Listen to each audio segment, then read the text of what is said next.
مانده سوالا را جواب میگیم که هر روز دقیقه مانده سوالا را جواب میگیم که هر روز شکایت از سوال است.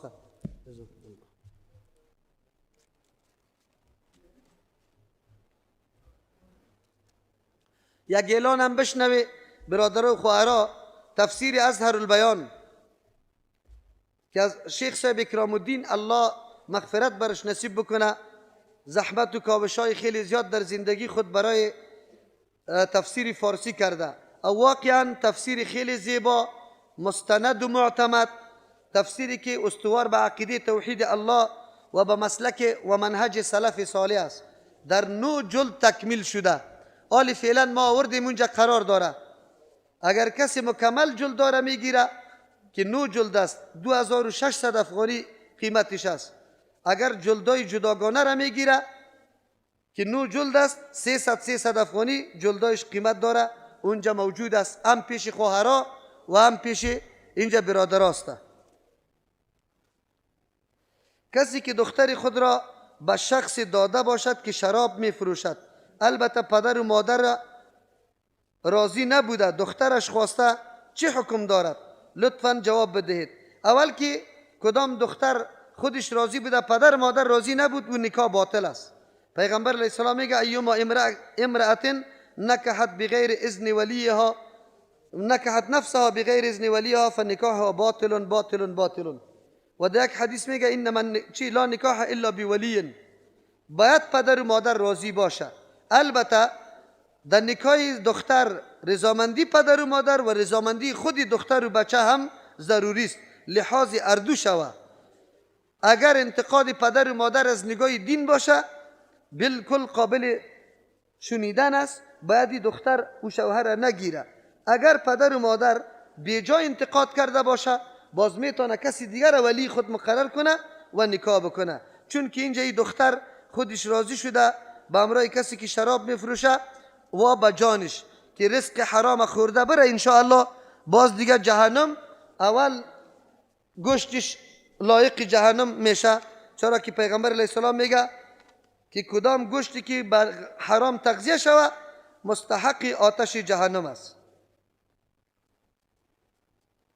2 دانه قرآن کریم از مدرسه برای دخترهایم بردم، گناه داره یا نه؟ چطور نداره؟ بی اجازه از مدرسه یک قرآن کریم شما برای اولادتان خریده نمیتونی، حق اولادتان چطور پوره میکنی؟ آلی خوب برده خیر است، خود دیگه نبری. اگر خواهر یا مادر اولادش را دعا کند قبول می شود؟ بالکل می شود. هر مسلمان در غیابت مسلمان دیگه که دعا میکنه، الله دعایش قبول میکنه. طریقه نقشبندی از نظر اسلام چگونه است؟ اگر امام پیرو این طریقه باشد، امامت چگونه است؟ تأسف در اینجاست که اول طریقه ساختگی هاست. این طریقه ها در زمان پیغمبر، صحابه، تابعین، تبع تابعین نبوده. از همون خاطر به نام نقشبنده یاد میشه که از پیر نقشبند گذاشته شده. از دو خاطر نیست این طریقه. هر عبادت یا هر روشی را که ما انجام میدیم باید سند از پیغمبر علیه السلام داشته باشیم. اگر سند نداشته باشیم او قابل قبول نیست. پس کدام ما معلومات نداریم که در طریقه نقشبنده چی تصورات است. از عقیدهش سوال بکنی. اگر به پیر خود عقیده داشته باشه که او قیوم زمان است یا متصرف است، باز پشتی طور امام نماز نمیشه. اگر کدام مولی اسما و نامهای الله را و یا آیتهای قرآن را به حیث تعویض بدهد چه حکم دارد؟ این نادرست و نارواست، به خاطری که در سلف ما این امر صورت نگرفته. خصوصا که اونمو اسما در گردن کسی، در دست کسی، در هر جای میره. پیغمبر علیه السلام وقتی که تشناب داخل میشد، در اون مهری که محمد رسول الله نوشته می بود او را بکشید، بعد از او در تشناب داخل میشد. از او خاطر این طور نامه نوشته کردن در جای خراب رفتن این صحیح نیست. و این وسیله میشه برای جادوگرا به نام تعویضای چی دیگه جادو داده روی میشه. خواندن نماز تسبیح چه حکم دارد؟ اگر کسی خوان پروا نداره، در مورد حدیثش اختلاف محدثین است. بعضی حسن برش میگه، خو لیکن زیاد تاکید سری نماز بکار نیست. از دیگه در نمازهای نفل دیگه تهجد، اوابین که صلات ضحاست و صلات اشراق در احادیث ثوابش به حدیث صحیح ثابت است، او را بخوانیم. این بهتر است از اینکه زیاد پافشاری سری نماز بکنیم. ارتباط مغز با قلب چی است و محل کارگردانی شیطان در کجا است؟ مغز با قلب ارتباط قوی داره، الله خوب میدانه. یکیش ماشینی فعال است، دیگهش خبر دهنده است. خو لیکن شیطان در کجاست؟ در رگ رگی خون، مثل که در حدیث آمده محل کارش در اوست که وسوسه مندازه. بله، قلب اگه غافل میکنه وسوسه درش مندازه. شرایط شرکت در کاروبار که به اصول اسلامی استوار باشد چی است؟ اگر کسی میگوید پول را بده ولی در خود دکان اصل دکان شریک نیستی ولی در کاروبار شریک هستی، چی طور است؟ شراکت ها یکی شرکت است، یکی مضاربت است. هر کدامش علایده بخشا داره. با شرکت دو قسم است، دو قسم شرکت می باشه. مضاربت خیره میگه که پول به کسی میدی، کار از او می باشه، پول از تو. او شرکت ایره میگه که دو نفر یک قسم سرمایه و هر دو نفر با هم شریک میشه، کار پیش میبره. این شرایطش نمیسته که اما چیزش معلوم باشه، مثلا شیوه کارش، در کدام چیز کار میکنیم، پول چقدر است، کی کار کنه، چقدر کار کنه. اینی اصول و شرایط داره انشاءالله، علایده در کتابا ذکر شده. اونجا مچم که شما چه قسم ای که میگی که پولی تا بده، ای خو مضاربت است نه شرکت. شرکت خوی را میگه که تم قطش یک جای کار بکنی. اگر پشت امام که 20 رکعت تراویح میخونه 8 رکعت بخوانیم و برویم، نماز صحیح میشود. چون اگر مکمل بخوانیم چی در چیست خوابشان میره، در تفسیر خوابشان میره. 20 رکعت تراویح هم خواندنش درست است، 8 رکعت هم اگر کسی بخوانه باز بره گناه نداره. اما انسان در رمضان مبارک کوشش کنه هر قدر عبادت الله را زیاد خوانده میتونه، خب با کیفیت خوب خوانده میتونه بخوانه. اگر این مردکه امی 20 رکعت بخوانه، نماز صحیح است، خوب خوانده میشه، زیاد بخوانه. اگر نه که نه، ما اوج اگر زیاد بشینم در تفسیر خوابم میره، ایره بهانه جور نکو دیگه. خب اگر خواب میرفت صحیح است، 8 رکعت بخوان. اگر نه که نمیرفت، ایره بهانه نکنی تا که میتونی عبادت الله را زیاد بکو. اگر در ختم تراویح قیام، رکوع، سجده صحیح باشه و در قاعده بعد از تشهد بر اثر تیز خواندن امام سلام گردانیده شود و درود خوانده نشود، نماز صحیح می شود. قول راجح است که صحیح نمیشه. از او خاطر این تراویح باز تیز است. تیزی تنها در رکوع و سجده را نمیگه، هم در قاعده، هم در قرائت، هم در رکوع، هم در سجده، کلیش اگر تیز باشه خوب نیست. هر کدامش که تیز باشه خوب نیست. من زنی هستم که با مرد ازدواج کردم که با من مهربان است، خود که نه نماز میخواند و نه روزه میگیرد. 4 طفل دارم، شما بگویید که من چی کنم؟ خواهر گرامی، اگر در کل عمر نماز نخوانده نکاح شما صحیح نیست، نکاح شما باطل است، به خاطر که کسی در کل عمر نماز نخوانده باشه و کافر است بنابر فتوای قوی علما. و خصوصا که روزه هم نمیگیره، حساب قطش تصفیه بکو. اگر مسلمانی واقعی است که نماز بخونه روزه بگی قطش باش، اگر نباشه قطش قطع تعلقه بکو، نکاحت از بین رفته. غم طفلا را نکو، غم طفل الله میخوره، غم خود بخو که در جهنم نروی.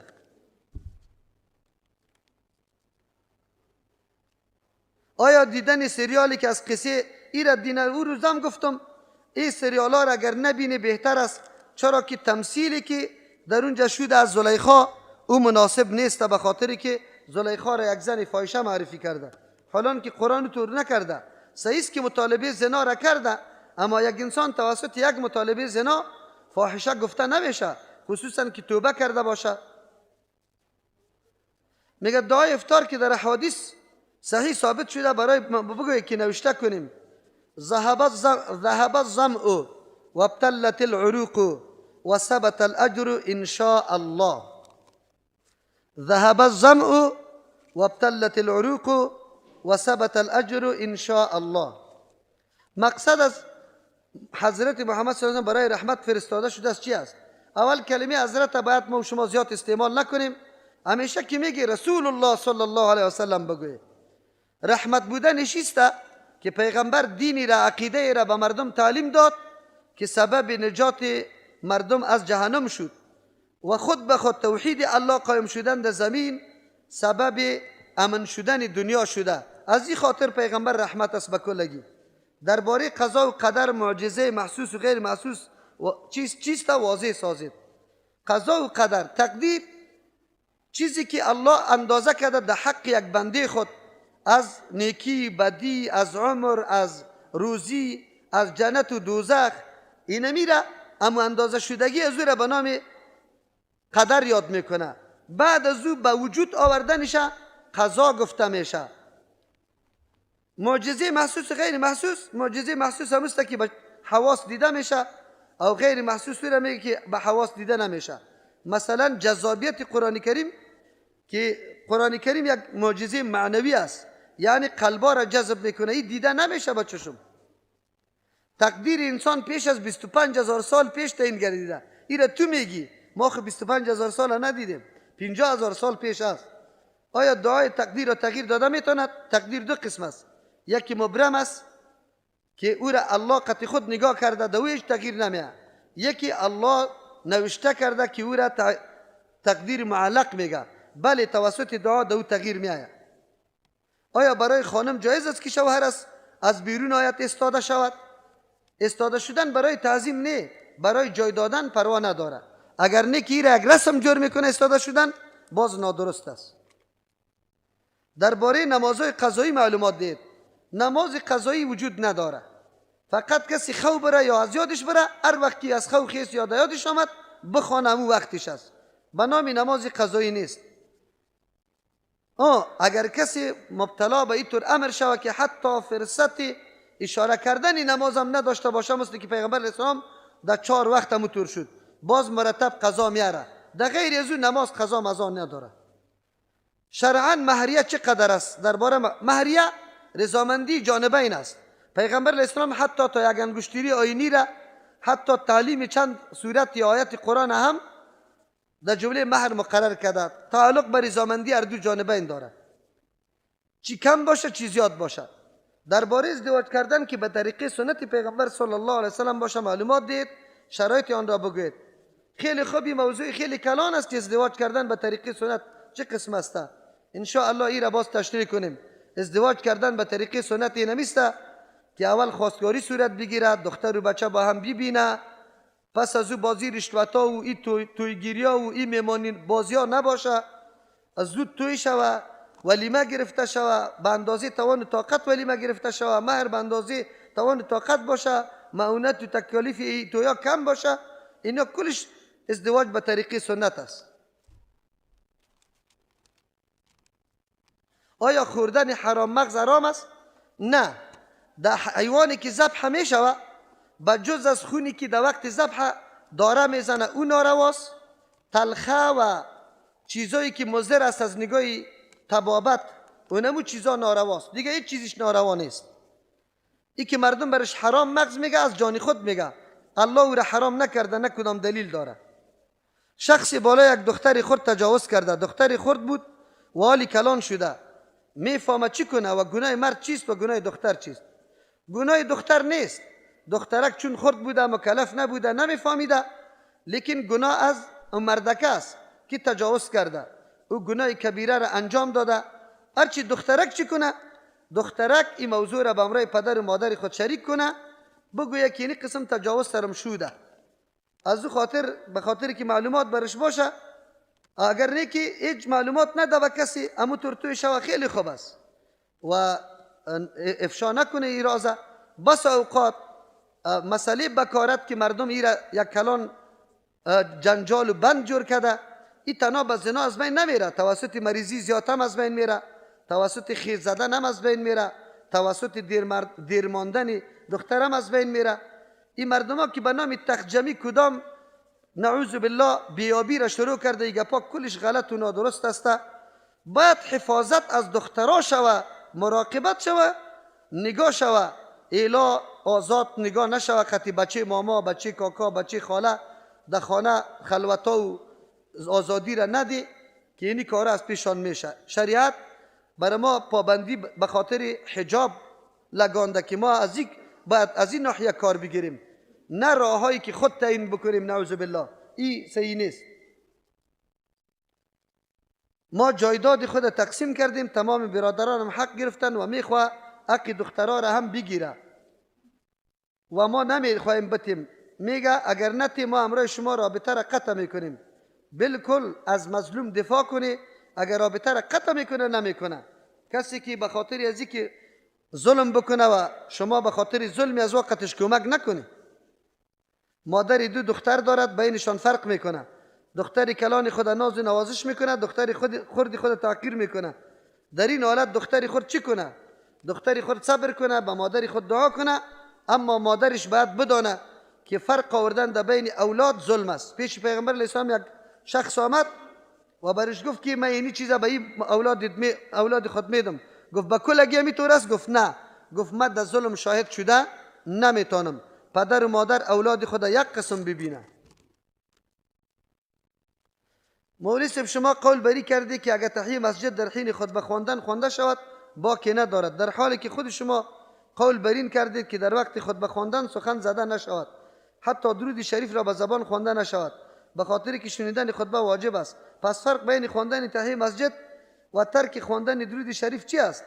ما خو اولی را دروغ گفتی که درود شریف هم منع نکردیم. کی گفته میره؟ درود شریف هم خوانده شو. اگر این الله و ملائکته یصلون کسی میگه بالکل درود هم خوانده میتونه در نفس خود، اما گپ زده نمیتونه. این صحیح گپ است. لیکن تحیه چرا خوانده شو؟ ما تابع رسول الله صلی الله علیه وسلم هستیم. رسول الله صلی الله علیه وسلم صحابی آمد تحیه نخوانده، برش گفته بخیر تحیه مسجد بخوان. ما تابع پیغمبر هستیم. حکم تحیه المسجد چیست؟ با دلایل ذکر کنید. حکم تحیه المسجد اگرچه بعضی سنت میدانه، لیکن بعضی این را ضروری واجب میدانه. قول راجح امیست، چرا که پیغمبر امر کرده، خصوصا در این طور موقع.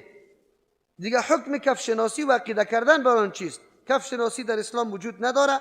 عقیده کردن به او نعوذ بالله ناروا و نادرست است، حتی مفضی به شرک میشه.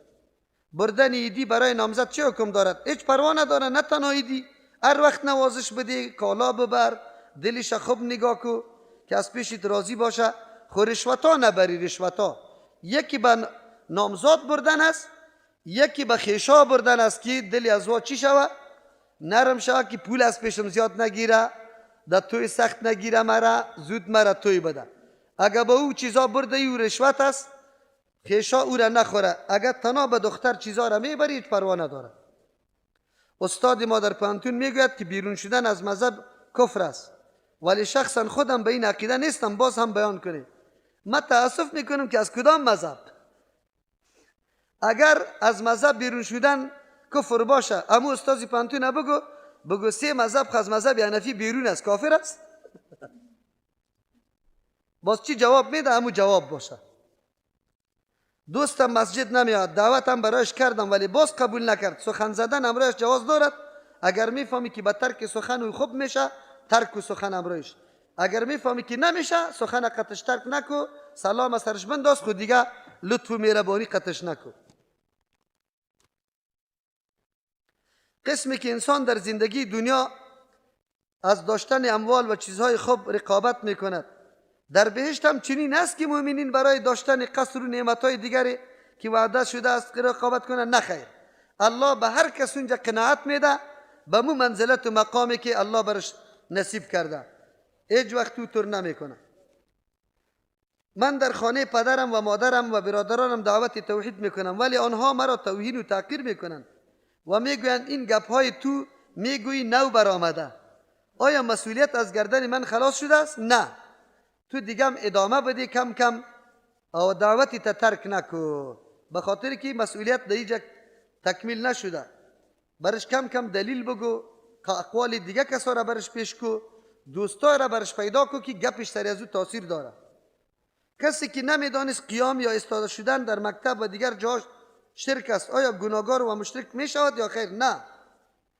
گناهگار مشرک خو نمیگیم در اینجا، گناهگار میگیم که بعد از اینکه فهمید که این گپ نارواست و میکنه، اونجا گناهگار میشه.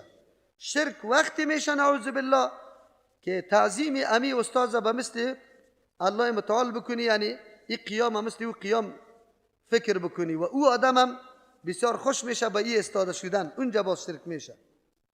دستوری ملی که جور شده است استاده شدن بالکل نارواست. این را کی کشیده؟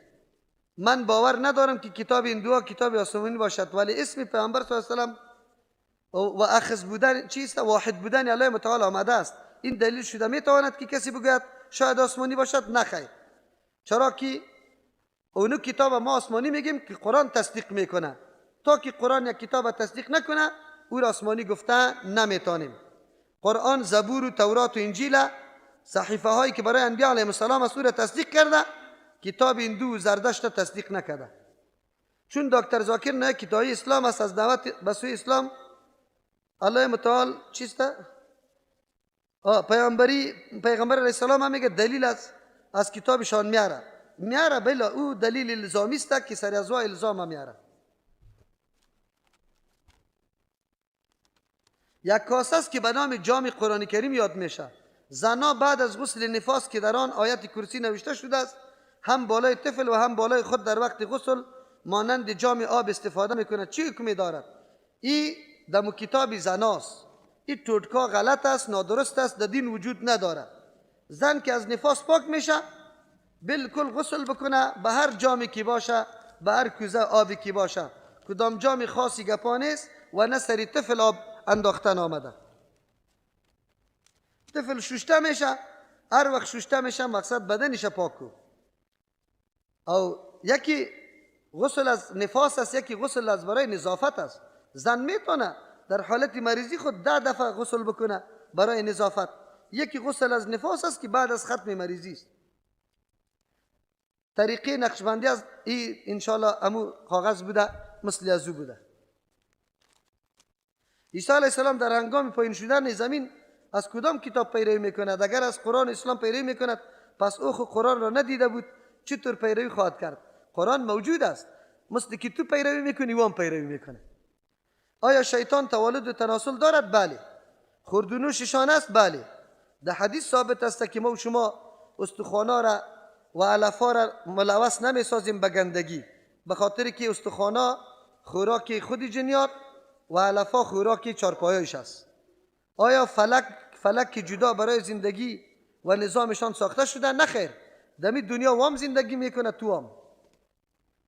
شما چرا از موضوع رفع الیدین که یک سنت است پافشاری دارید؟ زیرا از مردم فرض ترک شده. ما هر موضوع را که مردم زیاد خطش حساسیت داره بد میبینه مجبور هستیم که یاد کنیم. از او خاطر از پافشاری ما در رفع الیدین است. مردم سری رفع الیدین در مسجدها لط خورده.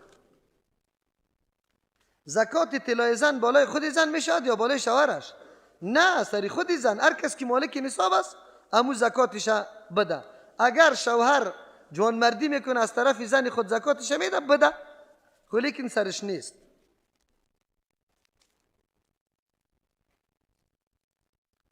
و کسی التماس دعا کرده.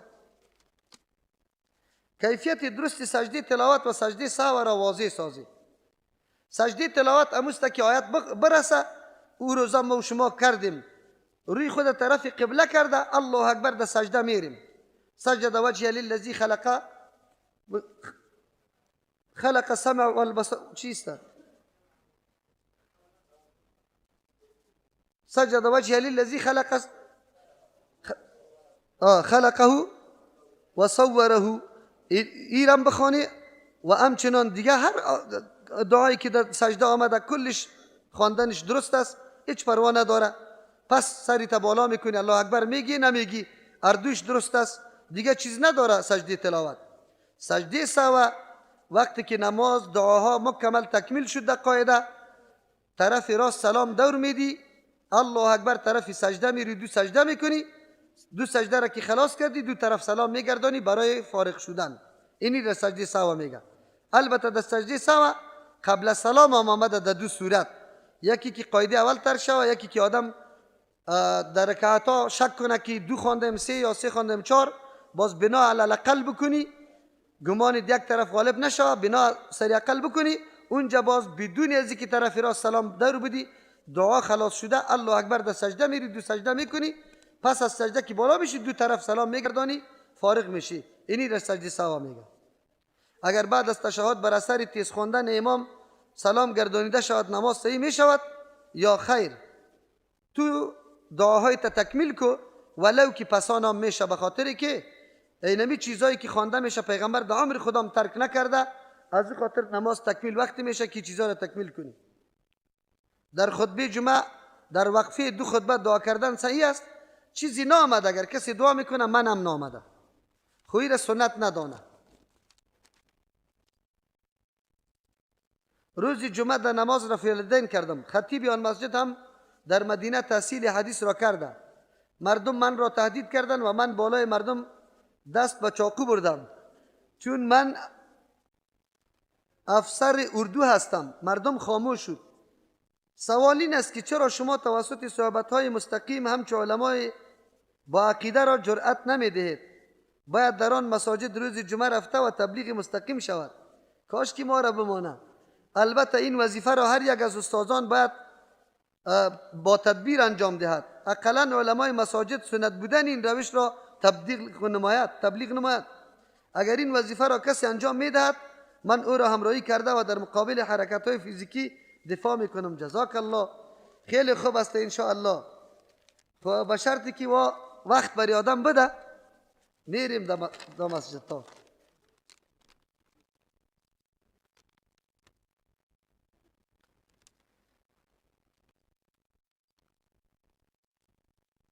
در نماز از مشابهت با چند حیوان منع شده، لطفاً عملی نشان بده. بله، از پایین شدن شتر، از پایین گرفتن مرکب، از نول زدن ماکیان، از پهن انداختن روبا، از این منع آمده. یعنی از مثل این حیوانات و از مثل شتر واری جای به خود مشخص کردن، از دیگه از سی کردن گوشای چشم مثل روبا واری، از یا منع آمده. انبساط کلب که برش میگه. خود طریقش طور است که امیر باید مجبور عملی کنم. آیا پشت عالمی که دعوا از مذهبی بودن را میکند و از مهر و تاپی وهابیت سخت میترسه نماز جایز است؟ بله جایز است، خیر است. آیا وقتی که قامت گفته شود دیگر نمازها ساقط میشه یا خیر؟ و اگر در وقت قامت گفتن از مقابل نمازگزار که هنوز هم با شنیدن قامت نماز خود را قطع نکرده است گذشتن و در صف نماز جابجا شدن جایز است یا خیر؟ نماز وقتی که تو میخوانی اگر خود استاد شده اقامت گفته شد نماز ساقط میشه، اعلام میکنی میری در جماعت شریک میشی. در وقت اقامت گفتن از مقابل نمازگزار اگر او در نماز است باید تیر نشوی خب تا که قطع نکرده. دیگه مسح بر جراب ها خاص است به فصل زمستان هر وقت. تابستان اگر جراب در پایت بود میتونی که مسح بکنی. خب امو حرکات باز داخل نشان میدم. سوره بقره بعضی اسما و اشیا را برای آدم علیه السلام تعلیم داده. آیا برای ملائکه هم تعلیم نداده است؟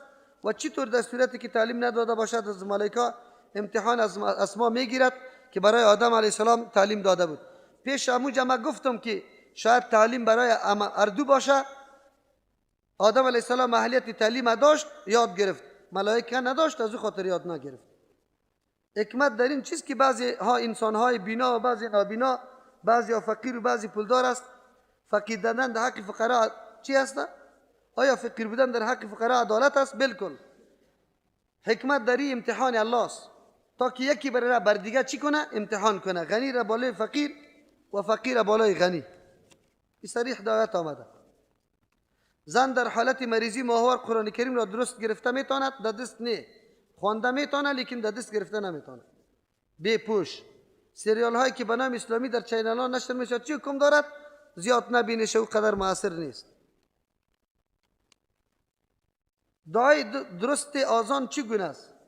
با خون شدن زبان، لب و بیره روزه میشکند یا خیر؟ نه، روزه نمیشکنه. دعای آزان اللهم رب هذه الدعوة التامة والصلاة القائمة آت محمدا الوسيلة والفضيلة وبعث مقاما محمودا الذي وعدته انك لا تخلف الميعاد. من خودم کسی ندارم در خانه. یک طفل شیرخوار 4 ماه دارم. 5 سال میشه که به علاقه خاص در درس تفسیر اشتراک میکنم و باعث مزاحمت دیگران هم نمیشم. یکی از شاگردان مدرسه مستقیم برای من گفت که از خاطر طفلم نیایم. اشخاص زیادی را هم دعوت کردم که بدون من آنها هم نمی آیند.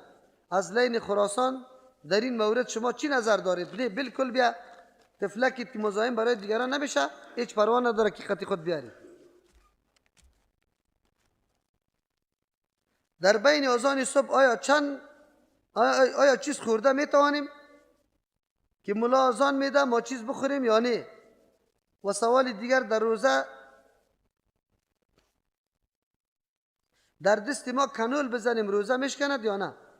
در بین اذان صبح اگر در وقت باشه مثل که عالی، بعضی اذانا بخی حتی وقتتر از دخولی وقت هم میده، بالکل چه هم خورده میتونه مثل تا 3 بجه که اذانا داده میشه شما میتونه. دیگه روزه کنول زده میتونی، روزه نمیشکنه تا که خونی زیاد نداده باشی به کسی. میگه فرق بین اتباع و تقلید چیست؟ اتباع تابعداری دلیل میگه، تقلید تابعداری خشکه به دلیل. این که فرق است.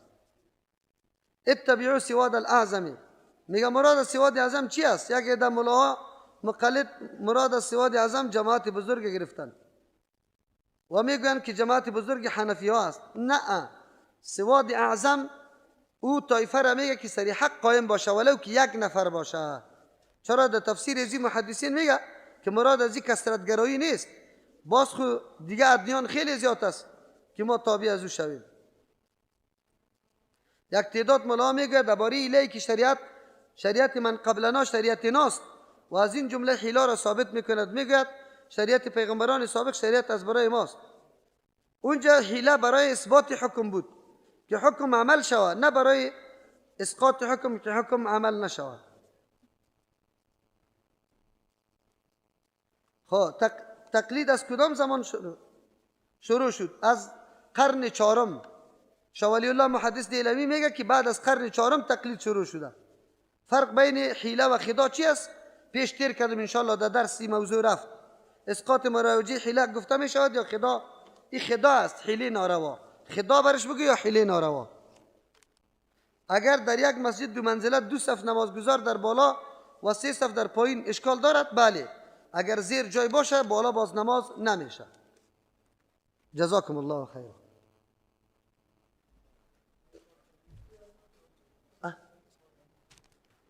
می سوالم عملی هم چی نشان بدیم؟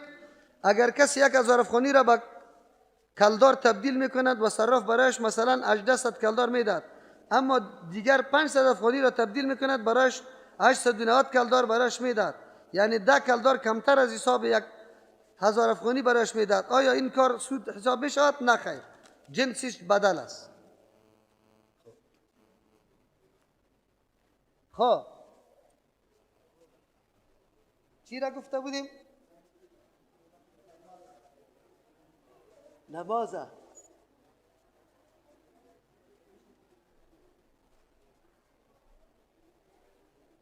سرخم گرفتن ای را میگه تدبیح حمار، و از سر بالا گرفتن همینطور من آمده، بلکه هموار شود سر و پشت بالکل برابر. دیگه از پایین شدن به مثل شتر، اگرچه در اختلاف علما است، شیخ البانی رحمه الله و یک تعداد از علما قائل به است که اول دستا پایین شود. اینطوری باید برویم. اگر اینطوری میریم اینی مثل شتر است، به خاطر که شتر زانوهایش پیشی دستایش است. او وقتی که میشینه اول قاط میکنه، پس اگر ما قاط کردن میکنیم مثل شتر میشه، اگر قاط کردن نباشه مثل شتر نیست. قول شیخ البانی رحمه الله ان شاء الله قوی است در تفسیر امی گپم، چرا که در حدیث من آمده باز اونجا ابی هریره رضی الله عنه در آخر حدیث تفصیل میکنه ولیضع یدیه قبل رکبتیه، و ما گاهی هم قول یک صحابی را به وهم حمل نمی کنیم، او خوب عالم است با سنت رسول الله صلی الله علیه و سلم، خب از او خاطری طوری نمی کنیم.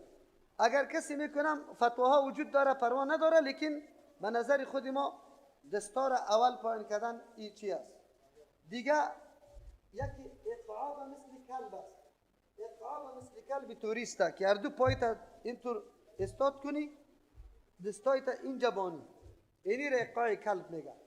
یکی اقعای سنت است که از سجده مقصد بالا میشون هر دو پای پنجه استاد کنی سری از دو پایین طور میشینم. این سنت است، این آمده در حدیث، این را اقای کلب نمیگه. یکی انبساط کلب است. انبساط کلب اینطوری میگه که آرنجان در زمین بچسبانم، مثل که زنای ما آری امو رقم میکنه.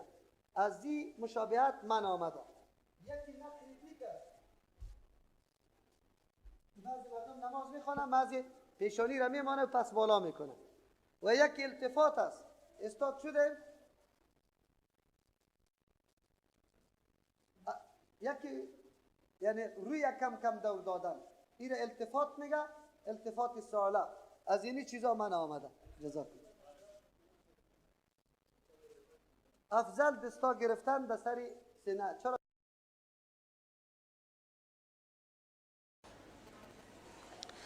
در مورد زکات یک معلومات عمومی بدهید. در چه مقدار پول که یک سال سپری شود زکات لازم می شود، همچنان پول زکات برای اعضای خانواده داده می شود یا نه، مانند برادرزاده و غیره که در خانه همراه شخص زندگی می کند، در کدام راه ها مصرف شود، در کدام راه ها مصرف جایز نیست. معلومات عمومی در مورد زکات است. زکات در اشیاء مشخص که نصاب مقرر شده زکات فرض میشه. طلا نقره، طلا نصابش 20 مسقال است که در حساب گرام 85 گرام میشه. هرگاه یک سال سرش سپری شوه بعد از او زکات فرض میشه. نقره 52.5 توله است که به حساب گرام 595 گرام میشه. هرگاه یک سال سپری شوه بعد از او زکات میشه. در حیوانات برای خود نصاب علیحده داره. خواهرها خیلی غال مغال میکنه. اگر غال مغال میکنی خیر بس میکنم دیگه سوال هیچ نمیگم. چه قسم؟ سوالا را گوش میگیری یا نه؟ سوالا را اگر گوش نمیگیری بس میکنیم، اگر گوش میگیری دیگه آرام باشه. در حیوانات شتر که 5 دانه شتر داشته باشه اکثری سال در بیرون بچاره در صحرا و یک سال هم سرش تیر شود باز یک گوسفند میشه. باز مرحله به مرحله هر 5 شتر که زیاد میشه یک گوسفند زیاد میشه تا که در 25 برسه. باز اونجا یک دانه چوچه شتر میشه که یک سال است. پس از او برای خود نصاب داره. گو که 30 دانه باشه یک سال سرش تیر شود یک چوچه گو زکات میشه. بوز و گوسفند که 40 دانه باشه.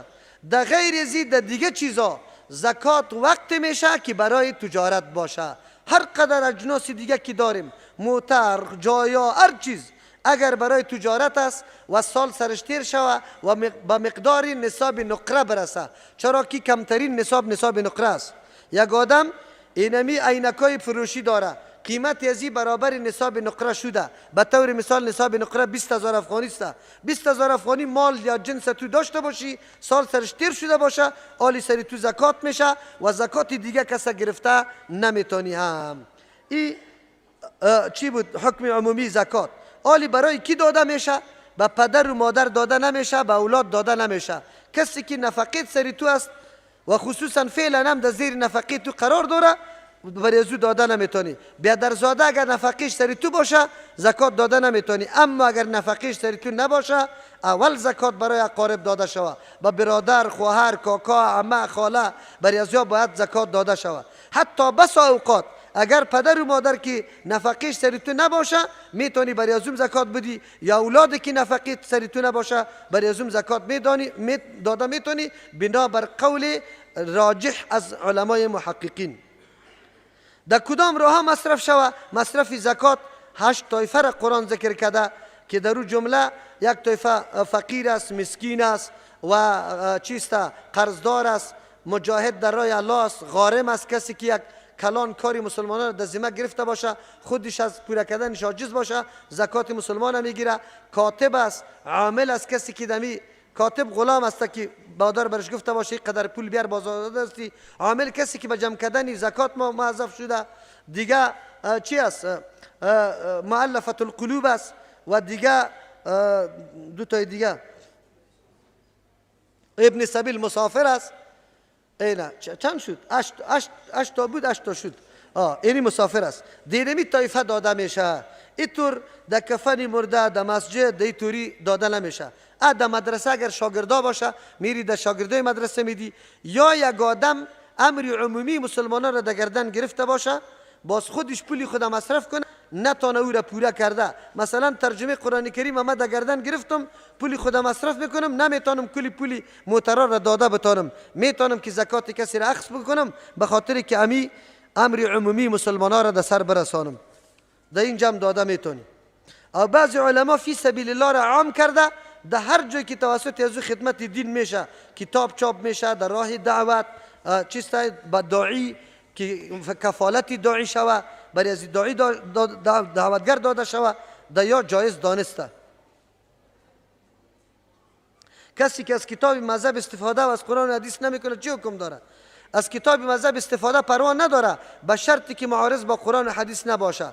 به خاطر که اگر معارض با قرآن و حدیث شوه و این بازم از همون کتاب مذهب خود چی عمل میکنه، با قرآن و حدیث نمیکنه، اینجا معارض با قرآن و حدیث واقع میشه، اینجا باز گناهگار میشه.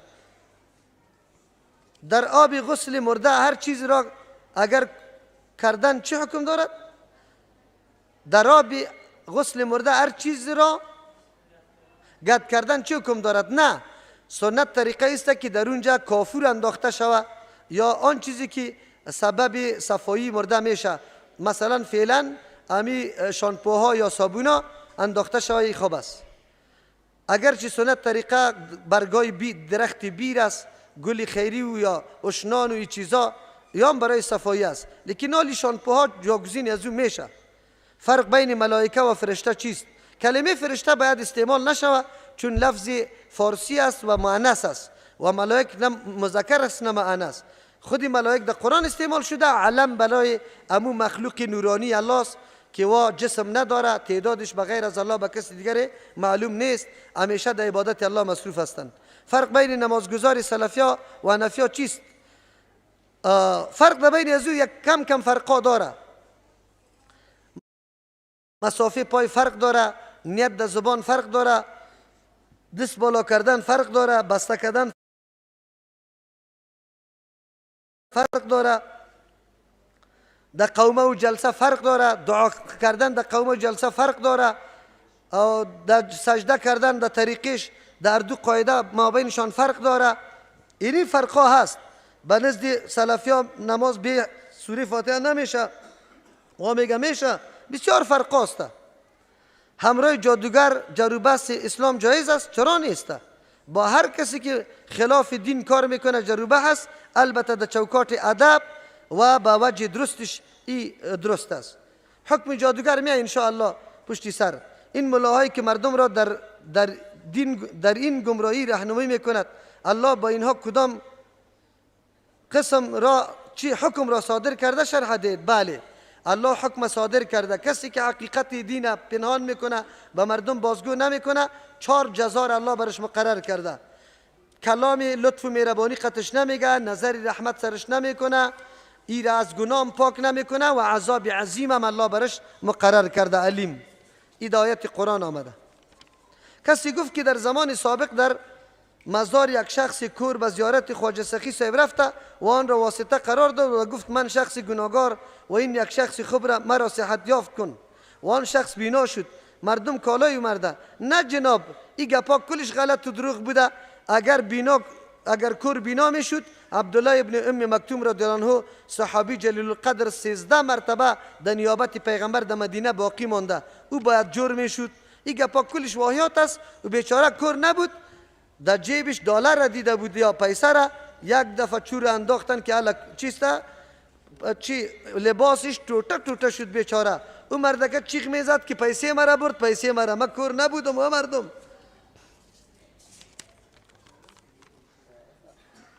اسقاط کدام جنبه شرعی دارد یا نه؟ برادرم دین روز درس تیر شد، تو نبودی یا کجا بودی؟ سمع الله لمن حمده امر امام هم بگویم، بالکل مقتدی منفرد امام اردویشان هم سمع الله لمن حمده میگه، هم ربنا لك الحمد اردویش میگه. احناف به کدام دلیل مسح بر گردن می نمایند؟ حدیثی ضعیف وجود داره، از او خاطر وا انجام میده و ما میگیم که حدیث دلیل شده نمیتونه برای اثبات یک حکم که او را مستحب بسازه. ناسبی را تعریف نماید. دین هر روز تعریف کردم دیگه، هر روز خو نمیشه. آیا نماز وتر قضایی دارد؟ بالکل. اگر کسی خو رفت زودی که دکی خیست بخیزه وضو کنه، وتر خدا بخونه. منتظر گذاشتن دختر جوان برای مدت طولانی جهت ازدواج چه حکم دارد؟ اگر از روی مصلحت پیدا شدن سیال و آدم خوب باشه، آدم شرعی، باز پروا نداره. اگر نه که این مصلحت نباشه، مردمای خوب میایه و این تال داده رویسته، اینجا باز گناهگار میشه. در حدیث پیغمبر علیه السلام 3 چیزا به علی رضی الله عنه گفت: تاخیر نشود جنازه، نماز که وقتش رسید، و دختر جوان که کفه پیدا کرد، یعنی شوهر مناسب برش پیدا شد. در اسلام نامزدی وجود دارد و اگر دارد پس آیا صحبت کردن با نامزد جهت شناخت بهتر او جواز دارد؟ بالکل نامزدی وجود دارد. نامزدی مرحله وعده است به نکاح، نه ایجاب و قبول. در وطن ما و شما به نام نامزدی که میگیم این ایجاب و قبول میباشه. اینجا خودتون گپ زدن خود چی میکنی که صحبت هم کرده میتونه، یک جای زندگی هم میتونه، خلوت هم میتونه، چرا که ایجاب و قبول صورت گرفته میباشه پیش حضور شاهدا. اگر تمام احادیثی که در گرفتن دست زیر ناف ضعیف است، پس آیا این کار بدعت شمرده نمیشود؟ نه، بدعت او را میگه که سند ضعیف هم نداشته باشه، بلکه به مقتضای هوا و هوس جور شده باشه. اشخاصی که به خاطر آمدن پسرش تعویض میکند چه حکم دارد؟ مثلا پسرش به کشورهای خارجی سفر کرده و این هم تعویض کرده که پس بیاید، این تعویضا کلش سحر است. هر کس که ویرا میکنه و عقیده داشته باشه، نعوذ بالله خوف و خطر از بین رفتن ایمانش است. هیچ کسی را پس آورده نمیتونه. اگر دهن کسی آب ترش بدهد و بخورد روزهش میشود؟ نه، لعاب جمع شدن و بعد از او قرد کردن روزه را نمیشکنه. اگر از سینه بالا شود آبی ترش که او را استفراغ هم میگیم، به قصد اگر پس تیر کنی روزیت میده میشه، اگر خود به خود تیر شود روزه میده نمیشه. در قرآن آمده که اولاد از منی مادر و اسپرم پدر یک جا شده ساخته می شود. پس چرا در وقت طلاق اولادها تمامش به پدر می رسد؟ اولاد نان و نفقه کار داره، زن نمیتونه نان و نفقه خود برآورده کده بتانه. اگر شوهر بگیره میره یک آدم بیگانه را میگیره، او غم اولاد شوهر دیگه از زیره نداره، در قصه تربیه و گپایش نمیشه، از او خاطر در پدر میرسه. در حالی که زحمت زیاد مادر متحمل میشود، بله، لیکن آینده سرپرستیش مادر به عهده گرفته نمیتونه، چرا او به کار و روزگار شوهر دیگری خود مصروف میشه، اولاد از او میاره، بازی اولاد رعایت تربیه کرده نمیتونه، نان و نفقیش هم پیدا کرده نمیتونه. مزدورکاری که در وقت خشت انداختن نام الله متعال در هر خشت میگیره، درست است؟ بالکل، الله برش اجر بده که در جای یا علی و یا حسین یا الله بگوید، ذکر الله را کرده بره. به انتظار گذاشتن دختر جوان جهت ازدواج برای مدت طولانی، همیالی گفتم.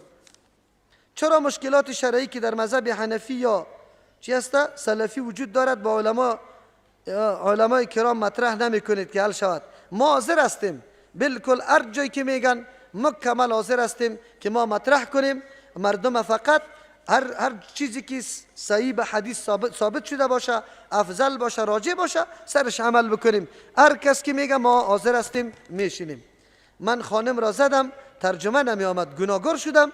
اینطور بزنشه که پرسان نکو که ترجمه نمیاد، گناهگار نشودی. نه، اول نصیحت برش بکو، بعد از او را از رای نصیحت باید آماده بسازی، ذهنش آماده بسازی، ترغیب برش بده. ترهیب بعدیسته، بعد از او باز بترسان. خوی طور زدن نه که دست و پایش پیدا بکنی، سیاست کو، ادبی. استاد عبدالظاهر دایی استاد محترم به عرض معذرت، رساله عبدالظاهر دایی چاپ شده که نام کتاب 30 درس در 30 روز رمضان است، به قیمت 50 افغانی است، هر کس میخواهد در بیرون است. استاد محترم، پس ذکر کردن با دانه های خرما بدون کدام نیتی بد گناه دارد؟ بله، بدعت است. اگر که تو نیتی خوب داری لیکن کیفیت عبادت تو پیدا کردی، کیفیت عبادت بعد از کی نقل شده باشه؟ از رسول الله صلی الله علیه وسلم. از او خاطری بدعت است، گناه شمرده میشه. الله جل جلاله میگوید که پیامبران پیش از رسول الله صلی الله علیه و تنها برای قوم بنی اسرائیل فرستادیم. آیا در آن زمان مجوس و مشرکان وجود نداشت؟ نه جناب، هر قوم برای خود پیغمبر داشت. بنی اسرائیل در جمله اقوام دنیا یک قوم است که برش پیغمبر روان کرده. مشرکین و مجوس در زمان فطرت است. جزاک الله. آیا تقلید شرک است؟ تقلید برای خود مراتب داره. اگر نعوذ بالله اینطور مرتبه برسه که امام معصوم بدانی و او را مثل اطاعت الله و اطاعت رسول اطاعتش بکنی، باز تقلید شرک میشه. مقلدین مشرکن؟ نه، مقلدین مشرک نمیشه. مقلدین وقت مشرک میشه که مرتبه پیغمبر مرتبه کی چی مرتبه امام خدا برابر مرتبه پیغمبر قرار بده، او وقت باز مشرک میشه. تحیت المسجد در کدام اوقات خوانده نمیشود؟ تحیت المسجد در هیچ وقت منع نیست. این نمازی سببی است. در کدام جایی که پیغمبر علیه السلام منع کرده که در اوقات نفل خواندن مکروه است، اونجا تحرا، کلمه تحرا آمده. تحرا ای را میگه که تو نیت نفل خواندن نداری، دیگه وقت نمیخوانی، دمی وقتی که آفتاب میبرایه یا آفتاب در حالت استواست یا در غروب است تو میخوانی، از این منع کرده. اما نفلی که ناگهانی برابر میشه در این وقت او منع نیست، مثل تحیت الوضو، تحیت المسجد. آیا قبل از نماز صبح بعد از اذان صبح خوانده میشود یا نه؟ بله، لیکن معمول صحابه کرامی بودن که طوری در نماز می آمد که وقتی استاده شدن می بود ضرورت به تحیت المسجد نمیشد، چرا که هر نماز که اول آدم در نماز بخونه تحیت المسجد هم قطعش ادا میشه.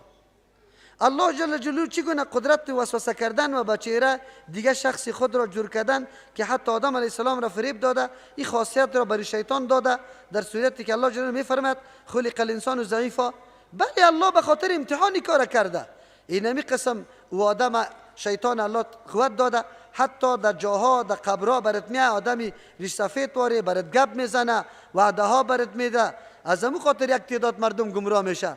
میگه تو کی هستی؟ من خضر علیه السلام هستم او تو رینی علم دادم از دروغ و کلش. این تو چی میکنه؟ الله امتحان میکنه که گپی الله را قبول داری یا گپی شیطانه. بعضی از ملاها میگن که در خطبه جمعه تحیت المسجد خوانده نشود به خاطر که شنیدن خطبه واجب است. توضیح دهید. رسول الله در خطبه جمعه صحابی را گفته که بخی 2 رکعت تحیه را خواندی؟ گفت نه، گفت بخی بخوان. دیگه از خاطر ما فتوای پیغمبر را پیش میکنیم. اون ملا کی فتوا را میده او بیچاره از پیغمبر کدام خدا بالا میتراشه. در رکوع اگر هیچ تسبیح را نگفتی یعنی نگرفتی، آیا رکعت را گرفتی یا خیر؟ علما 2 نظر داره. یک تعداد میگه چون فاتحه خوانده نشده با این رکعت شمرده نشده، اما اکثر علما جمهور علما فتوا به این میده در اونجا در یک حدیث کسی که رکوع را گیر کرده باشه مثل که رکعت گیر کرده، بنابر میگه این استثنای ضروری است، بنابر ضرورت ساقط شده سوره فاتحه، این رکعت شمرده میشه. آیا امام ابو حنیفه رحمه الله از صح بودن حدیث رفع الیدین واقف نبوده که رفع الیدین نکرده است؟ حتما یا برش نرسیده یا در اجتهاد خودش حدیثی ترک رفع الیدین برش راجحتر معلوم شده از رفع الیدین کرده. او اجتهاد خودش بوده، الله برش اجر داده. اما ما تو مکلف هستیم که هر دو حدیث تحقیق کنیم، چرا که اصح بودن حدیث به کسی تعلق نداره. این برای خود اصول داره، مطابق اصول هر کدامش که اصح است امور عمل بکن. آیا نماز وتر عشاء با جماعت خوانده شود یا تنهایی؟ با جماعت اگر خوانده شود، چرا در یک حدیث کدام ثوابه که مکمل گفته در صورتی است که همراه امام آدم وتر بخوانه، از او خاطر بهتر است که با امام بخوانه. خو اگر کسی تهجد میخوانه باز قیام اللیل بکنه باز نفلا را میخوانه، میتونه که پشت سر امام تراویح را خوانده وتر خود نخوانه، چرا که در حدیث پیغمبر علیه السلام میگه آخر نمازتان وتر بسازی، در آخری وتر بخوانه. هر دو عمل جایز است، گاهی او را بکو گاهی او را. سوره فاتحه در پشت امام خوانده شود یا نه؟ این را خب بار بار گفتیم که نماز نمیشه.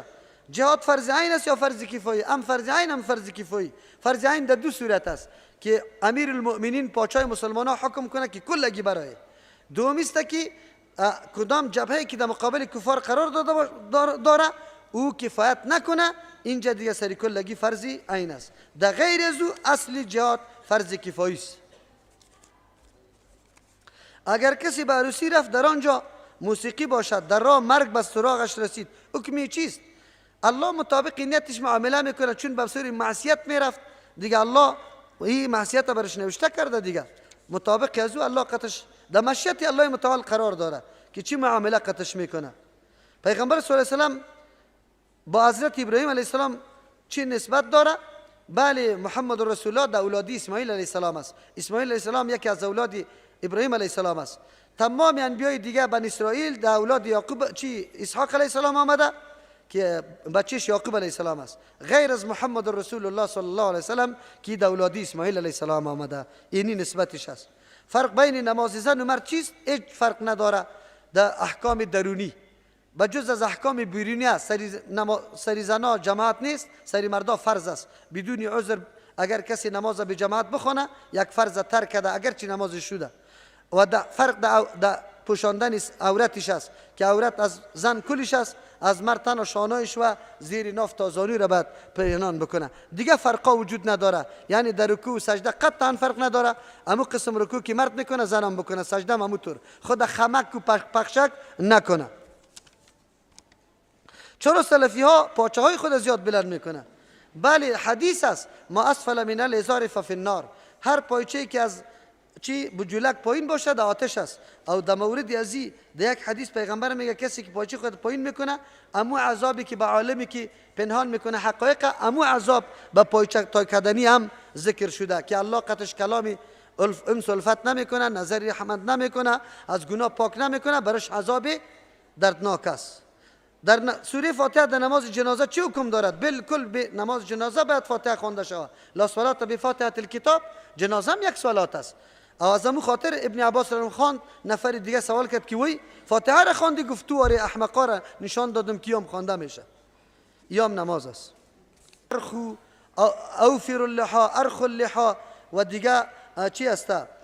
وعف اللحا، اعفا، ارخا، توفیر یا چیست؟ وفر. این کلش دلالت بالای بزرگی میکنه.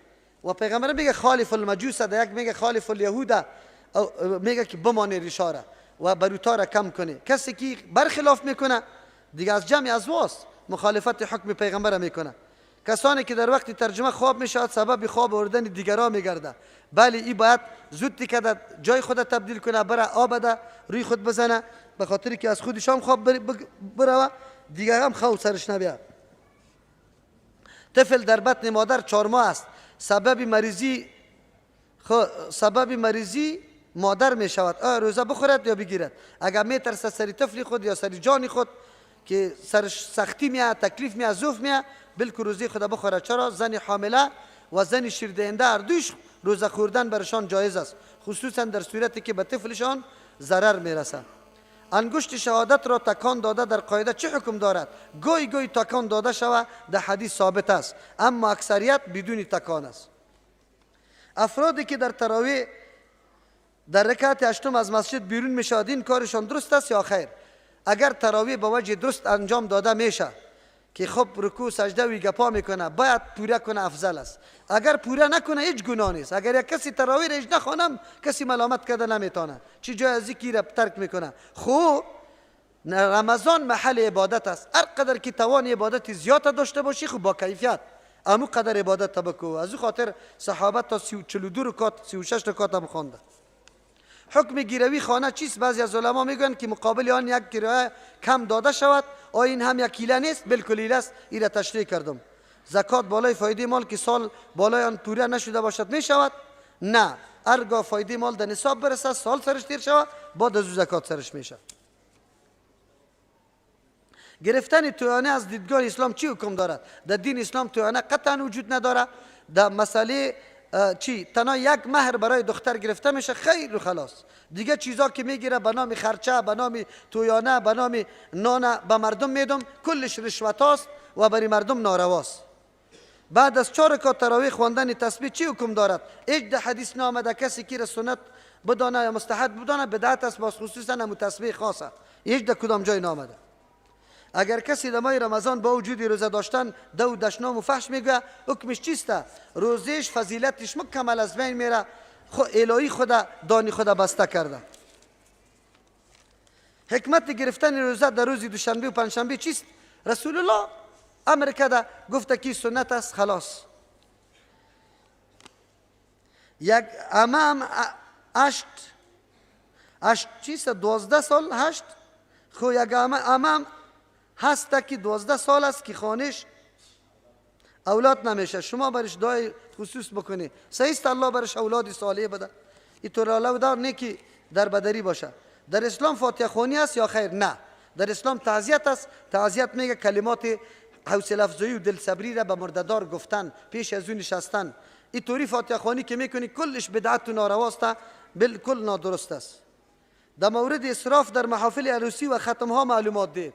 اسراف ها در محفل باشه یا در ختم. ختم هم بدعت است او زیادت یا اسراف در عروسی هم بالکل حرام است، از این خودداری شود. جزاکم الله خیرا. دعا میکنیم الله متعال همه مشکلات حل بسازه. کسایی که دعا طلب کرده بود الله حاجاتشان برآورده بسازه. مریضا را الله شفای کامل بده. مسلمانان را در هر جای اتفاق اتحاد و سرفرازی نصیب کنه. دشمنایشان مقهور و خوار داشته باشه. ربنا تقبل منا انك انت السميع العليم.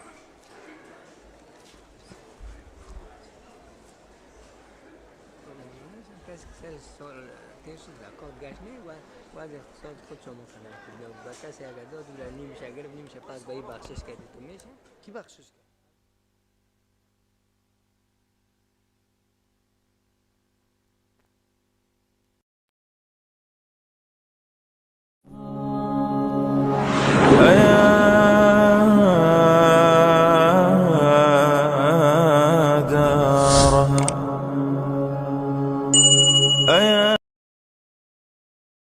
در بانکای سودی ولو که پیردار باشی ملا امام هم باشی قطع شریک هستی را خب بفهمی.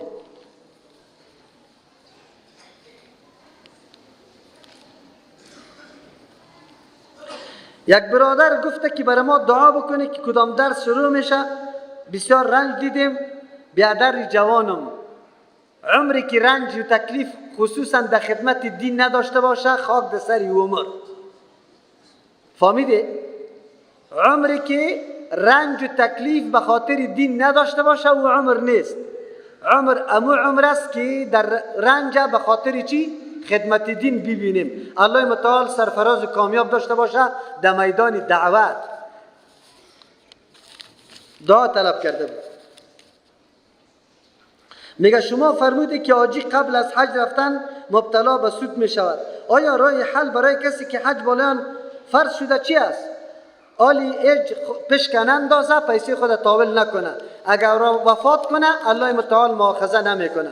به الله حجت پیش میکنه که پیش از اینکه من به حج میرم سود میخوردم از او خاطر در حج نرفتم. در مورد وقت افطار و سحر اگر روشنی بندازی بهتر میشود. سحرایی که در این روزا ما و شما داریم تا 3 بجه، کسایی که وقت خیسته در کم 5 کم 3 بجه بند کنه سحری خوده.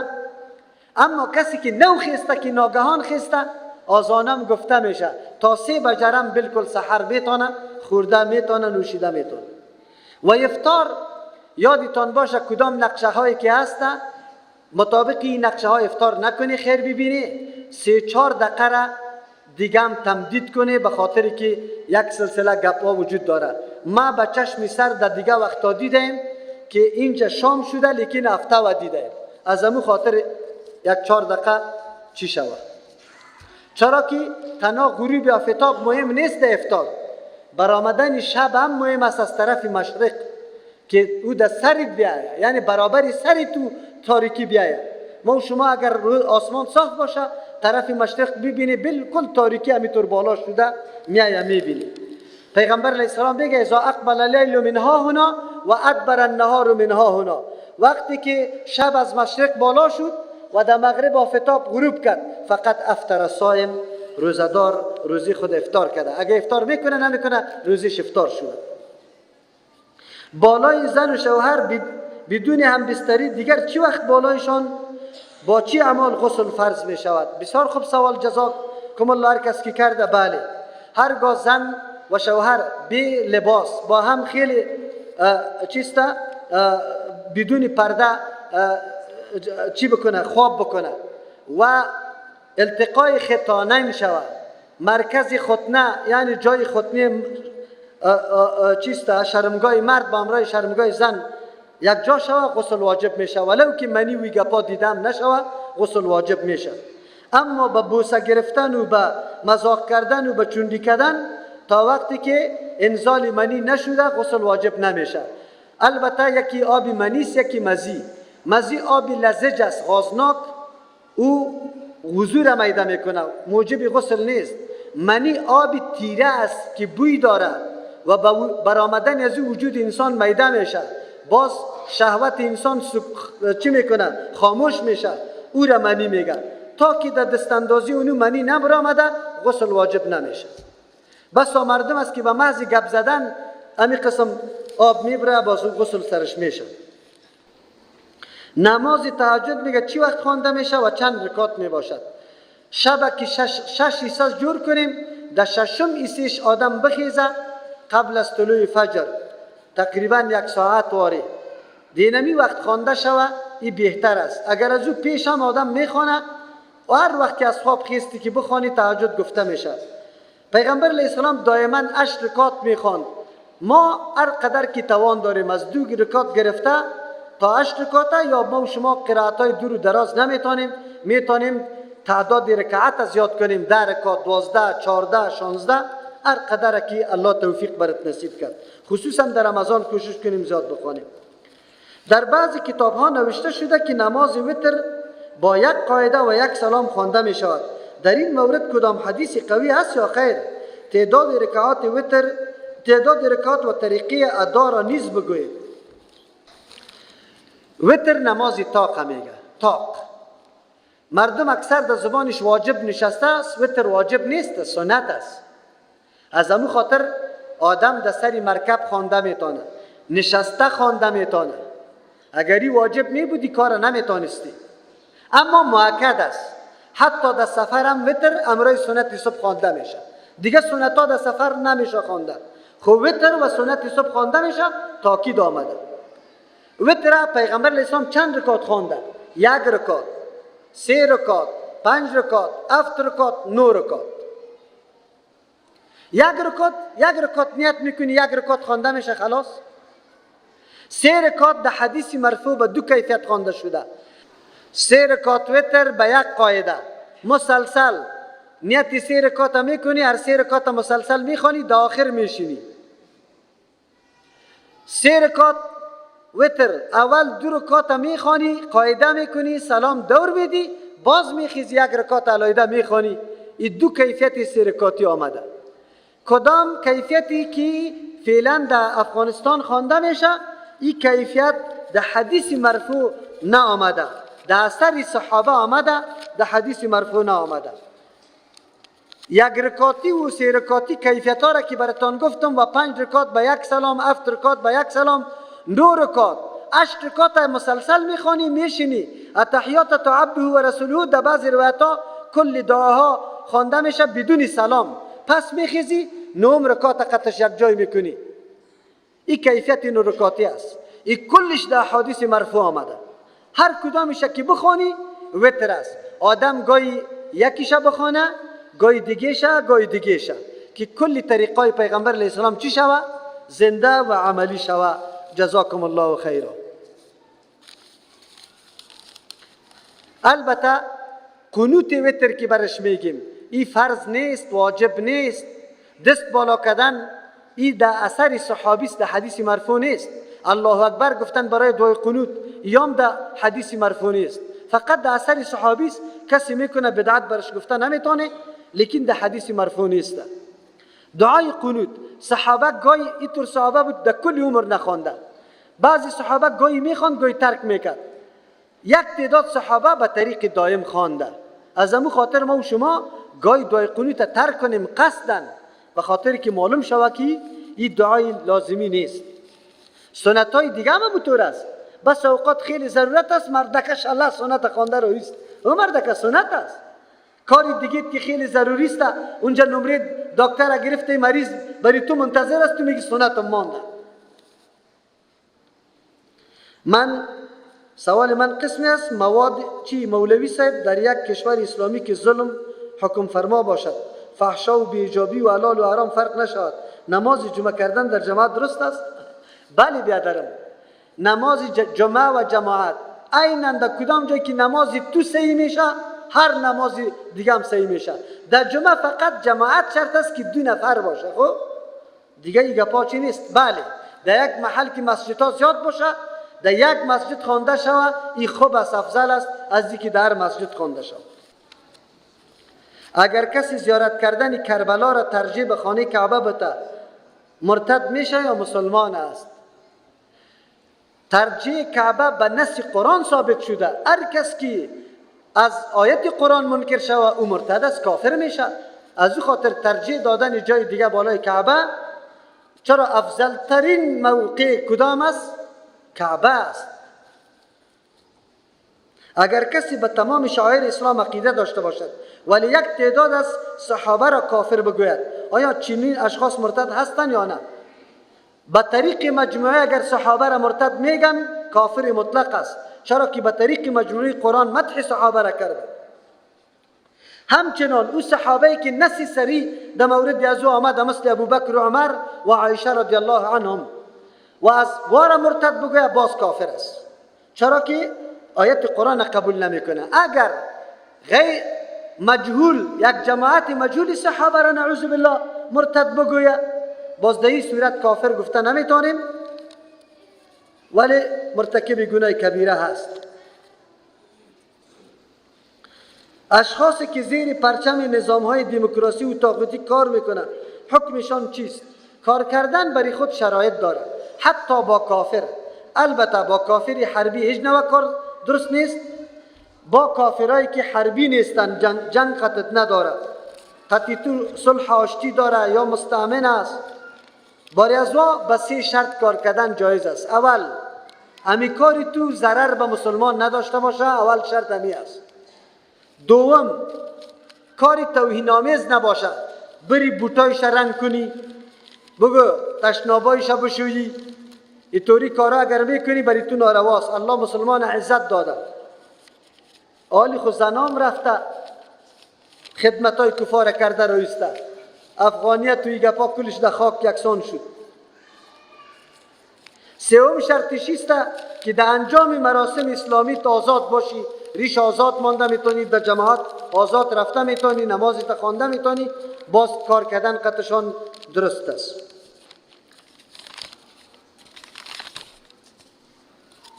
اگر والدین برای ما بگویند که به ترجمه قرآن نروید، آیا گپ آنها را بپذیریم یا خیر؟ ترجمه قرآن 2 قسم است، یکی برای تعلیم عقیده است، یکی برای تعلیم گپای اضافه که عقیدت مکمل جور است. آلی میخوایی که گپای اضافه، نکات اضافه را یاد بگیری. اگر نکات اضافه را یاد میگیری، برات میگه نرو، گپی از واره قبول کن نرو، خواه گناهگار میشه، چون مانع قرآن و حدیث میشه. اما تو گپی از واره بگی. اگر برای فراگیری عقیده، مثل که فعلا کلی افغانستان ما عقیده را همیالی نمیفهمه، باز گپی پدر و مادر را نگی، برای تو بالکل اجازه است که بدون اجازه پدر و مادر در درس تعلیم عقیده قرآن بیایی. امشب امرای شوهرم به خاطر درس تفسیر که نمی آمد، امرایش جنگ کردم و از خانه در وقت سحری نان نخورده از خانه برآمد. آیا من در این موضوع گناهگار شدم؟ زیاد تشویش دارم. البته اول الله متعال در حرص اضافه بکنه، اما شیوه دعوت به طریق جنگ نمی باشه خواهرم. او را ترغیب باید بکنی، تشویق بکنی. اول اگر تو میخوایی که او را شوقش رغبتش به ترجمه بیاری، اینجا یک چپ بگی از ترجمه، یا همی ترجمه که امروز پر شده به یک برادر و خواهر بگو برای ما بلوتوت کو، در وقت سحری خیست بگو نانم میخوریم، اگه میگپار هم بشنو. انشالله مرد همیشه گپی زنی خود از زود قبول نمیکنه، چون در افغانستان خود مرد سالاری زیاد است، او ایره برش بسیار عیب معلوم میشه که من گپی زنی خود چطور قبول کنم. از او خاطر گپی دیگه کسی برش بگو که او یک کمی چی نکنه، بگو تکبر نکنه. از او خاطر ایرا را یاد داشته باش. خدایی مورد گناهگار نشده، اشتباه کرده ای، الله برات اجر بده.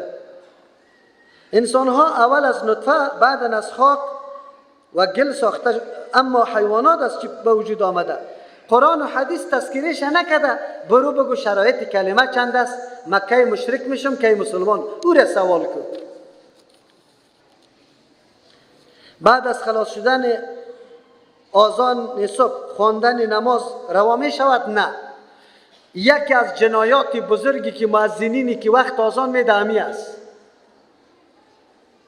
مؤذنی که قبل از وقت آذان داد و شخص خیست نماز خود خواند، نخواد جرم اینمی را پورا بکنه، اگر وقت داخل نباشه تنها تکبیر تحریمه را بیرونی وقت بگویه، نمازش نمیشه.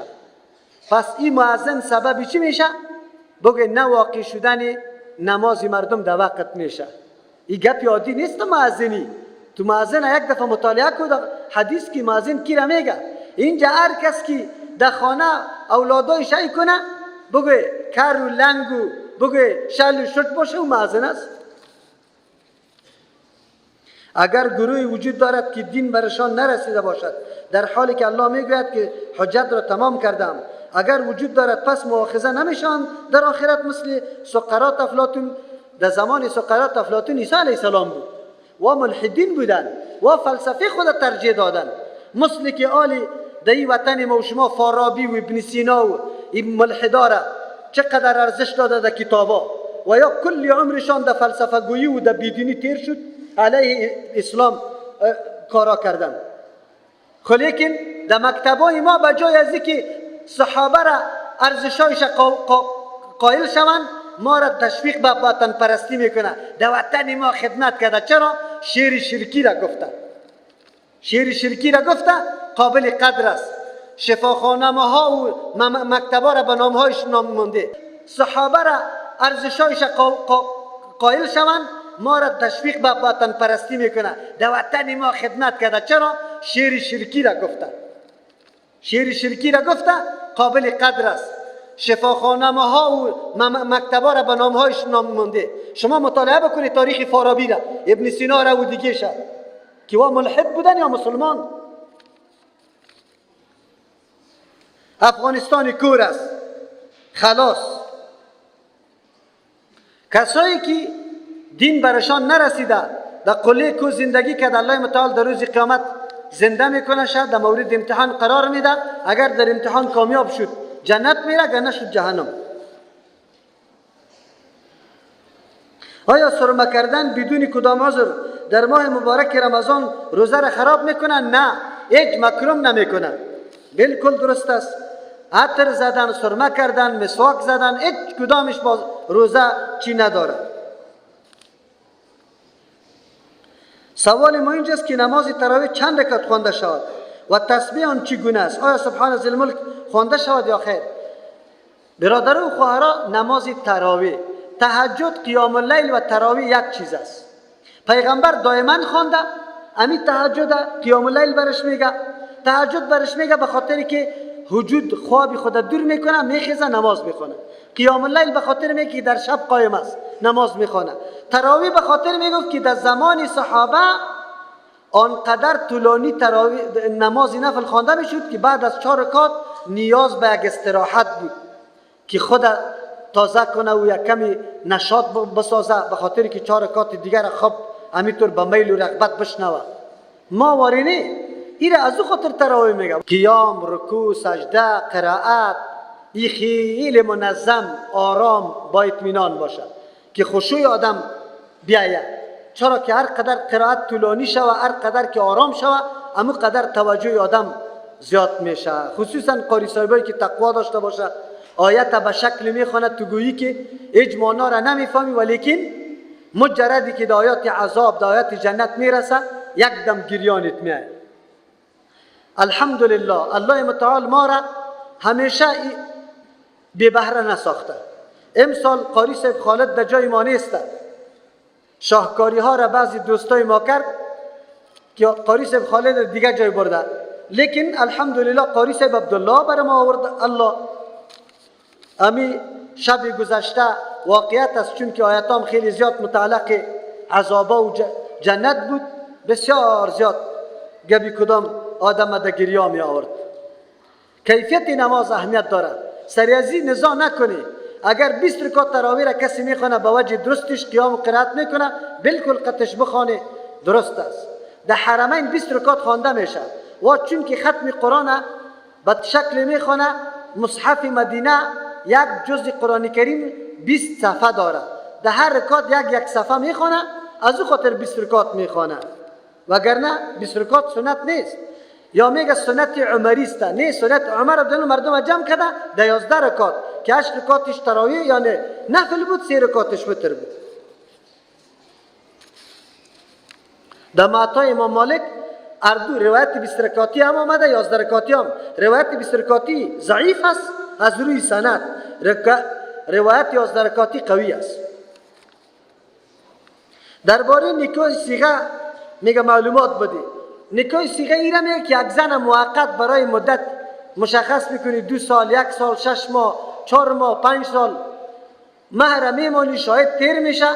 اینمی نکاح صیغه یا نکاح تمتع میگه متعه و این در اسلام حرام است.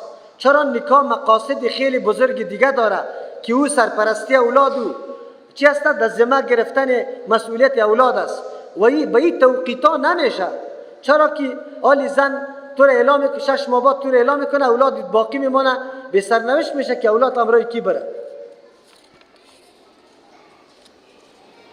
من یک زن هستم، همراه جهاد بسیار شوق دارم، شوهرم همراه مخالف است و بعضی وقت همراه هم دیگر مخالف میشیم. آیا در این کار من گناهکار میشم؟ نه خیر. تو مبارزه کن، الله برات توفیق زیاد بده. الحمدلله که از مردای ما که در زنا جهاد میشناسه و جهاد رغبت داره. آفرین به تو زن، ولی الله شوهرت هدایت کنه، بد برش نمیگیم. جزاکم الله خیرا، بارک الله فیکم.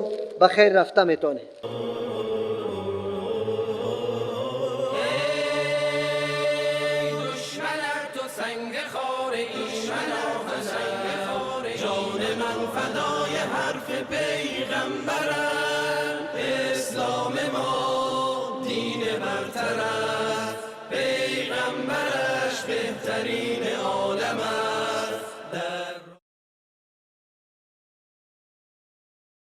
بس سوالات گفته میشه، هیچ کس شور نخوری خیر ببینه، به خاطر که کلگی گیله داره میگه سوالا را باز چی نمیکنه. آیا شخص عادل از شخص دیگر در عالم برزخ یا قیامت شفاعت کرده میتواند یا خیر؟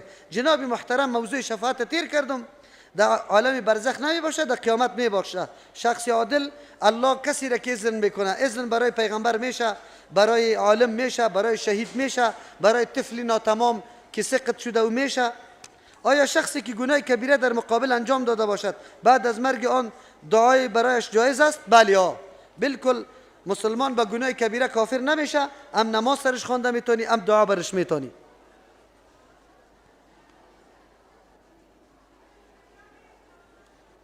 نسبت کار عاجل موتر کرولای جیگری پلیت 79 622 رای موترها را بند کرده. خیر ببینی.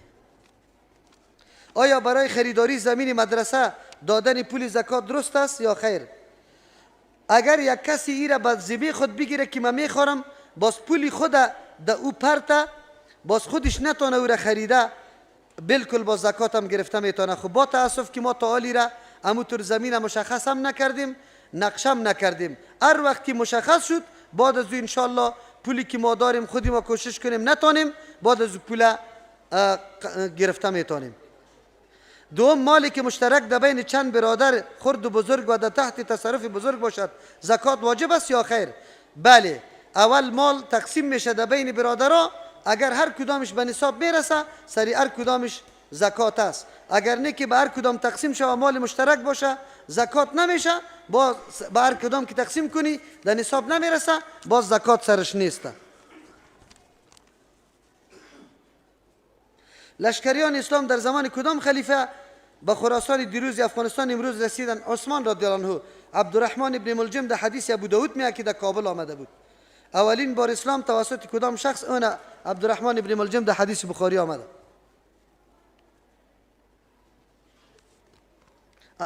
چی گفتم؟ چی؟ عبدالرحمن ابن سموره. عبدالرحمن ابن سموره رضی الله عنه. اگر آدم علیه السلام از درختی که در بهشت منع شده بود نمیخورد از جنت رانده میشد؟ این سوال نعوذ بالله در کار الله متعال چی میکنیم؟ چی میکن که میشد یا نمیشد؟ علمش پیش الله است. آیا حدیثی که درباره جهاد با نفس از جهاد مسلحانه بهتر است حدیث موضوعی است؟ آیا توسل جستن از زنده درست است یا خیر؟ از زنده طلب دعا درست است، از جمله توسل مشروع است. پیغمبر علیه السلام عمر رضی الله عنه به عمره میرفت، از پیشش گفت که دعا طلب کرد و خودش که وفات میکرد توصیه میکرد که اینی طور شخص میه ویسی قرنی را که میگه از او بری خود دعا طلب کنی.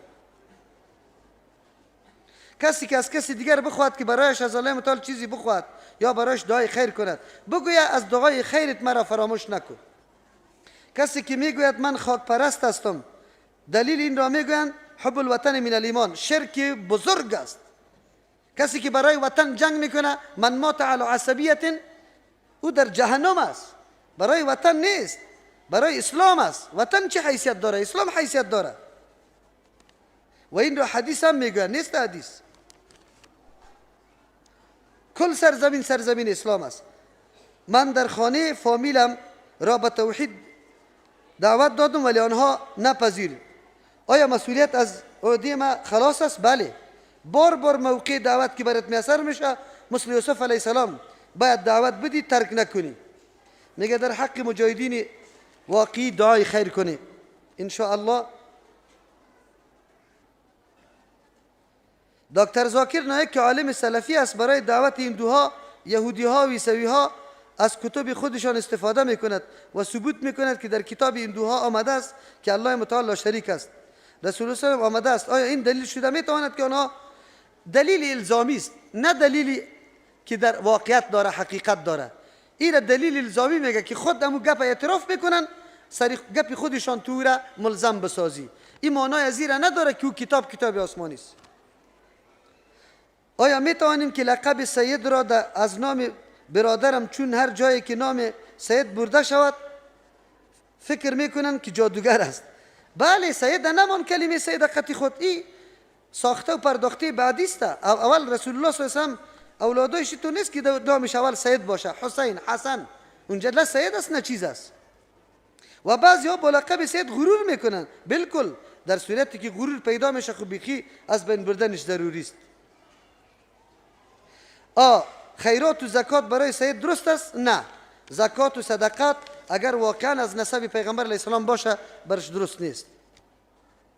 در آیه و اقیموا الصلاة و زکات چرا تنها زکات بعد از نماز ذکر شده، در حالی که چقدر خوب این نکات اگر کلش بیان کنیم انشالله از یک آیت هم در هفته برآمده نمیتونیم. اینجا فقط اکتفا به دو عبادت بدنی شده که خیلی اهم است، یکی نماز و یکی مالی، عبادت مالی شده که زکات است. یا اصل است که رابطه دو قسم است، یکی با خالق است که توسط نماز قائم شده، یکی با مخلوق است که توسط زکات است. علت ماهواری در زنها آیا در ریسیشان ظلم نشده؟ الله اکبر. جناب محترم، ما تیر کردیم آیاتان سبحانک لا علم لنا الا ما علمتنا انک انت از او درس نگرفتی که رازی که الله داره تو هیچ نمیفهمی. همین طفلی که تو در شکم مادر 9 ماه تغذیه میشه، این غذایش از کجاست؟ این نمی مریضی ماهواری است، تو نمیفهمی. شما روز گذشته گفتید که مؤمن فیض رسان نیست، در حالی که الله میفرماید کونوا مع الصادقین.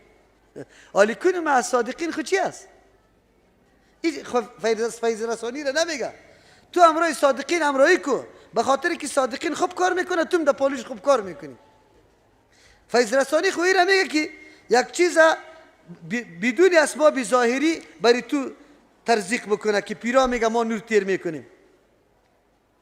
طرز درست ختمای اجتماعی که ثواب مرتب شود چی است؟ ختمای اجتماعی نامده در دین ما. ختمای اجتماعی قطعا نیست. هر کس به خود، حتی اولادای یک خانه، هر اولادش به خود ختمه میگیره، همینطور تلاوت کرده بروه. اگر کسی مرتکب شود چی نوع گناه است؟ بدعت مرتکب شده و مردم از این یک برداشتی غلط میکنه که ما دیگه هیچ قرآن تلاوت نمیکنیم، یک روز مردم جمع میکنیم و نمو برم کافی است، کلی گناه بخشیده میشه. یک کتاب است به نام فال حافظ و در آن نوشته است که یک صلوات بر محمد صلی الله علیه و بگو و در دل نیت کو و انگشت خود از سر یک شماره بگی. این کلش این هر نوعی فالا از جمله چی است؟ شعبزه است. از او خاطر فال گرفتن این قطعا نارواست. درود گفتن برای پیغمبر اسلام همونطور بگو، نه به خاطر از اینکه نیت میکنی کدام جا میگیری. پیغمبر علیه السلام به یک صحابه گفت که گواهی تو اندازه 2 نفر از خود استیر کرده بودم، جواب داده بودم. ختم در شب جمعه 40 سال بوده است.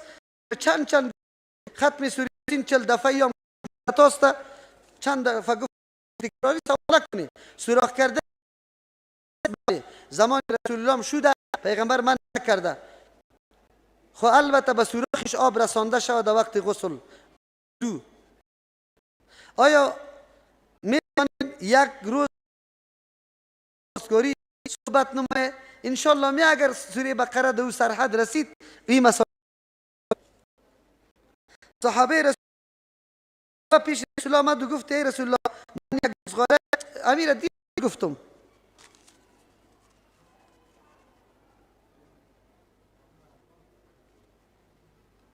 جارو کردن در شام گناه داره یا نداره؟ نداره. صفایی هر وقت بکن، نه شام میخواه نه چی شو نه روز. فرق بین نماز مرد و زن است یا نه؟ در حدیث صحیح فرق پیدا نشده. رسول الله خطاب به کلگی گفته صلوا کما رأیتمونی اصلی. اثر بسیار آثار آمده، یک چند تا در مصنف عبدالرزاق ابن ابی شیبه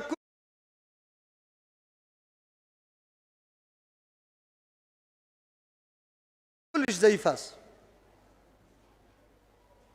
اگر یک خانه نماز بخواند، روزه بگیرد، تمام کارهای نیک را بکند، اما به شوهر احترام نکند، آیا وارد بهر می شود؟ در پیش در مشیت الله تعلق داره. اما رسول الله به یک زنی که آمد حالات احترام و کار شوهر خدا بیان کرد، پیغمبر برش گفت که اینمی دوزخ و جهنمی است دل دیگه. از او خاطر اینطور زن بالکل احترام شوهر خدا بکند، ترک کنه. بیمی از این میره که تو در جنت داخل نشوی. میگه اگه برایتون زحمت شو از سوره بقره 11 صفحه یا چند را ترجمه کنید. تشکر. امروز ترجمه کنید که اولش ترجمه کنید. من نفهمیدم که 11 صفحه گفته یا صفحه 11 گفته، مقصدش چی است؟ بعضی از مردم در 27 رمضان نکاح میکنه، هیچ کدام سنت نیست. نکاح سنت بعد از رمضان است، در شوال. کسی که در رمضان نکاح میکنه به خاطر ازی که بعد از در بین رمضان و عید در بین دو عید نکاح نمیشه، بدعت میکنه، گناهگار میشه. اصل طریقه سنت نکاح در شوال است. ما خودمون در جمعه آخری ماه شوال نکاح خدا بسته کردیم و این سنت طریقه است. تلاوت را بیان کنید چگونه باید انجام شود. تلاوت خیلی وضو بکو، طرف قبله بشی، به احترام، به عزت شروع بکو. متوکل میگه چی معنا دارد؟ اعتماد کننده بالای الله متعال. کسی قرآن کریم را به سرعت بخواند گناه دارد. اگر رعایت به خارج نکنه، تدبر دیش نبکنه، باز خوب نیسته، چرا که فضیلتش از بین میره. میگه الله شما را اجر بده. آمین. امرای شما.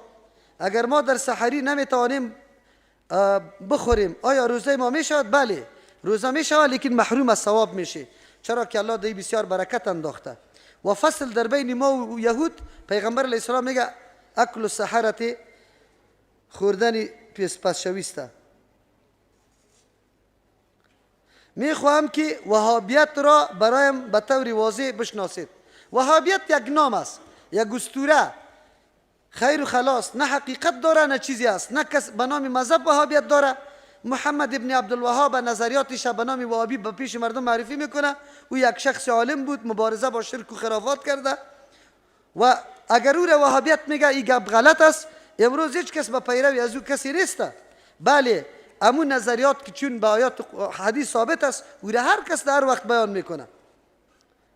این استعمار از این کلمه استفاده میکنه، مردم مشوش میسازه، خصوصا در جایی که درس قرآن و حدیث باشه، توسط وهابی نام ماندن اونو را مانع از او درسا و بهره‌مندی محروم میسازه.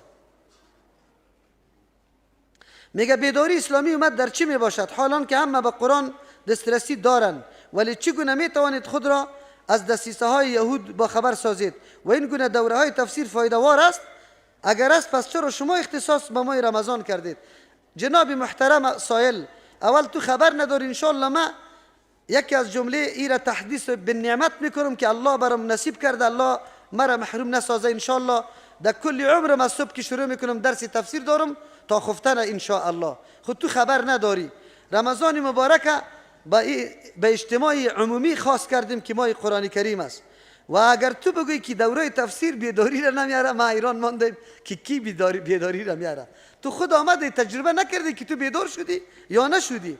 بله بیدار کننده قرآن است، اما به شرطی که عمل شود، محض نظریه نباشه، فکر که در هتل باقی بمونه، در خانه موجود نشود.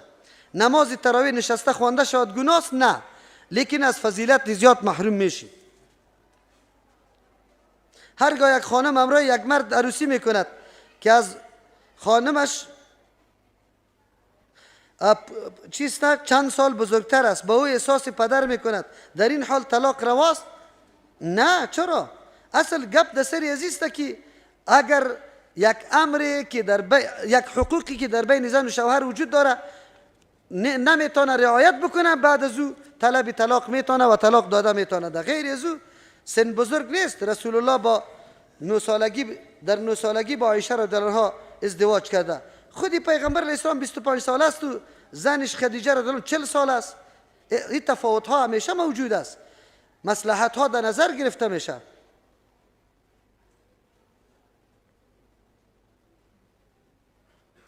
اگر یک برادرزاده از عمه شیر خورده باشه، برای دختر عمه محرم است؟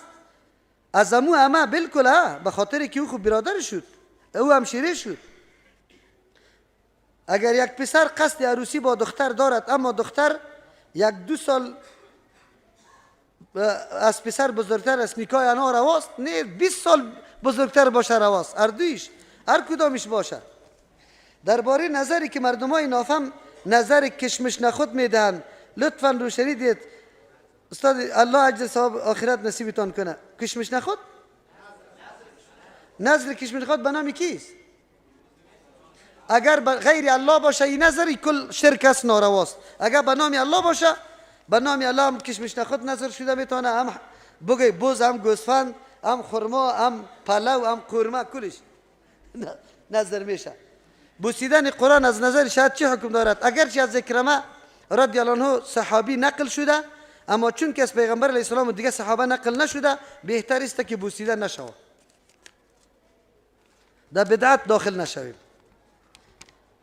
خودی بوسیدنش نه سنت است نه مستحب، از او خاطر ثواب خود سرش مرتب نمیشه، خوتن از گناه بد شویم. دست پیر چی را میگویند؟ ما دست پیر چی را میگویند؟ ما از ما کسی پرسید که پیر ذکر الله را میکند؟ ما خب پیر 2 معنا داره. یکی پیر که سالش بلند رفته باشه، یکی ما این پیره میگیم که او خیلی عاجز است، تو از دستش بگی کمکش بکن.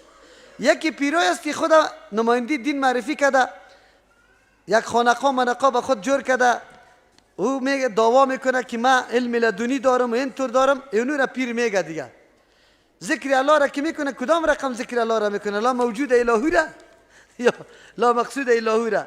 پرسان شود که ذکر رسول الله را میکنه یا ذکر خود ساخته خدا؟ وقتی که یک نفر وفات میکنه به نام وی خیرات میکنه، چی حکم داره؟ به نام از او خیرات نمیشه، به نام الله خیرات میشه. خب برای مستحقینش روز خاص نکنی، طعام خاص نکنی او در جای خوب مصرف کنی. یک نفر حج رفته باشد، دوباره گناه گذشته خود را انجام بدهد، حجشان میشود؟ بله، حج جدا موضوع است. البته او اثری که حج داشت که گناه را محو میکرد، چون گناه دیگه کرد، اما اثر حج خود از بین برد. در ترک رفع الیدین احناف استدلال بر حرمت منازعه نمی کند، بلکه استدلال به حدیث ابو داود میکند که 70 نفر صحابه رفع الیدین میکند، پس باقی صحابه چی میکرد؟ شما از این حدیث چی جواب بدید؟ اینجا خودت گفتی که 70 صحابه میکرد، خیر دیگه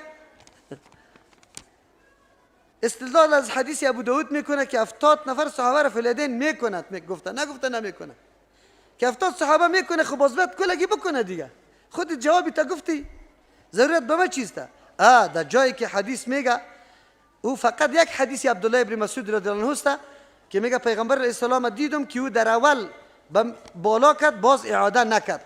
او ده جواب محدثین برش داده که او چند احتمال داره. باز قاعده است، اینجا سکوت است، نفی نیست که نمیکرد در کل عمر. او فقط پیغمبر دیده که نکرده یک مرتبه، دیگه جا ثبوت است. امام بخاری رحمه الله بسته کتاب سرش نوشته کرده، دعوا داره که از هیچ صحابی طور ثابت کسی نمیتونه که نکرده باشه. امی ابن مسعود رضی الله عنه از پیش رفع الیدین ثابت است. اگر شخص دست به خودکشی بزند، فوت نکرده اما اشتباه از پیش از پیش دکترها فوت کند، یعنی دکترها اشتباه کدام را اگر شاقت خودکشی حساب می شود؟ بله، خود آدم گناهگار است. اگر دکترها کوتاهی و قصور کرده باشه، وام ده گناه شامل میشه. یا آدم چون دست به خودکشی زده بود از او خاطر اراده داشت. دو حدیث میاد پیغمبر علیه السلام میگه که قاتل و مقتول هر دو در جهنم است. صحابه که پر سوال کردن که قاتل خو قاتل است، مقتول چرا؟ گفت اراده قتل از او را داشت. آیا نمازهای نفل از در جماعت خوانده می شود مثل صلات تسبیح؟ نه. دعوت دادن به نفلا صحیح نیست، اما یک نفر استاد است، تو آمدی فرد پشت سرش اقتدا کردی، بازو پروا نداره، چرا که رسول الله اوتر کرده. نماز پشت مرد جواز دارد؟ بالکل داره.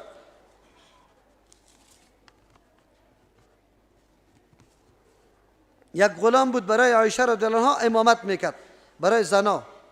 الف ممدوده الف مکسوره چیست؟ الفی که بعد از خودش زایده باشه، همزه داشته باشه، مثل حمراء وارث، این را الف ممدوده میگه. اگر سر یا الف باشه او را مکسوره میگه. اگر کسی روزه گرسنه گرفت روزه میشود بالکل، خب لیکن از فضیلت کم میشه. فضیلتش در 5 وقت نماز چی وقت نفل خوانده میشود؟ نفل دو قسم است، یکی سببی است یکی نفل مطلق. نفل مطلق در 5 وقت نمیشه. برآمدن آفتاب، استوای آفتاب، غروب آفتاب، از صبح طلوع فجر صادق تا طلوع آفتاب و از خواندن نماز دیگر تا غروب آفتاب. این 5 وقت نفل مطلق نمیشه.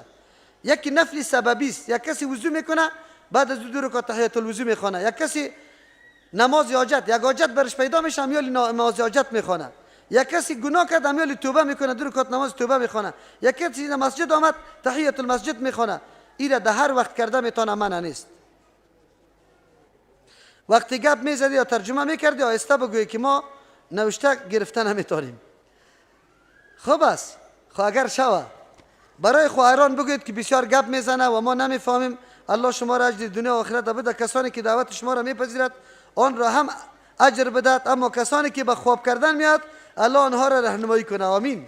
خب است، خب دعا کرده بودن.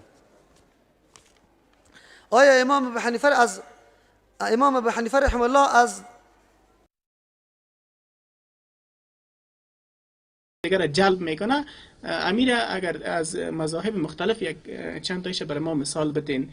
مثلا شافعی مذهب آمین به جهر میگه و ما حنفی مذهب آمین خفیه میگیم. بینما قسم اگر چند مسئله برای ما بگوین. بسیار مهربانی کردی، خیلی خوب. اصلا ما که میگیم که 4 مذهب حق است، منظوری ما از این نیست که یعنی پیروی کردن از یک شخص این حق است، نه. اصلا ما بیشتر موضوع را خلاصه کردیم که پیروی از حق است. درست. چیزی که حق باشه، سند و دلیل داشته باشه، بعد از او پیروی شود. درست. اینطور نیست که یک شخص التزام بکنی سری خود که در هر موضوع مسئله سخن زیره یا بگویی که کل دین که یک نفر جمع شده. ما در هر موضوع مسئله سخن اینمی عالم قبول دارم و دیگر ندارم. در صورتی که در بعضی مسائل سخن عالم صراحتا مخالف حدیث باشه، مثلا از عالم دیگه درست باشه.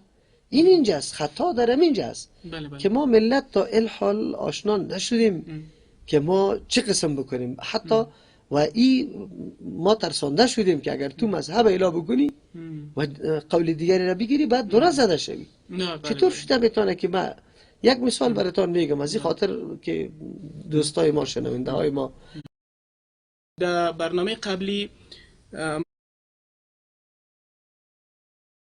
ابو عبیدالله متوکل شیخ القرآن و الحدیث اینا را با خود داشته باشم و مولوی محترم امروز انشالله که با سوالات بسیار مهم ما انشالله که جواب خواهد گفت.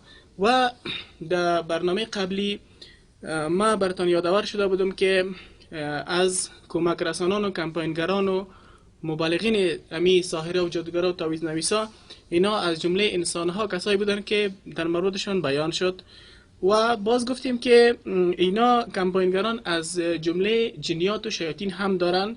گفتیم که یک بحث علمی است که ای با دلایلش انشالله براتون تشریح خواهد شد و دلایل میتونه که همچی یک عالم انشالله بر ما تقدیم بکنم. اما سوالاتی که در این برنامه انشالله اگر وقت بود در لابلای برنامه انشاءالله این سوالات می این که چرا شیاطین و جنیات ایشان را کمک میکنند، ایشان در مقابل کمک جنیات چی پاداشی به جنیات و شیاطین میدهند، معامله در بین این دو نوع شیاطین یعنی شیاطین انسی که خود تعویض نویسان و ساحران هستند و شیاطین جنی چگونه بوده و تحت کدام شرایط قرارداد خط بینشان امضا میگردد، دیگه خطر و ضرری که به اسلام مسلمانان میرساند چی است. این تمام سوالات است که در برنامه قبل گفته بودیم که انشاءالله با دلایل این تشریح خواهد شد و یکی از علما میتونه کی تشریح کنه چون من خودم عالم نیستم. استاد محترم شما را به برنامه خود خوش آمدید میگم. خوش باشه، الله براتون اجر جزیل نصیب بکنه.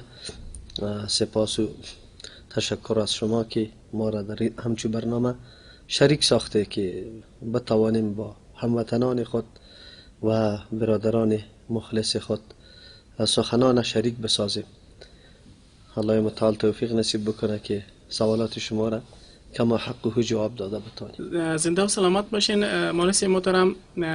چون این سوالاتی که من از شما پرسان میکنم اکثر از این سوالات نیست که صرف سوالات باشه که من ایره یعنی در ذهن خودم خطور کرده باشه، سوالاتی هست که در ذهن مردم ما خطور کرده و با تماسهای تلفنی یا از نزدیک ما این سوالات از مردم خود گرفتیم و حالا انشالله طرف سوالات میریم و سوالات بسیار مهم است.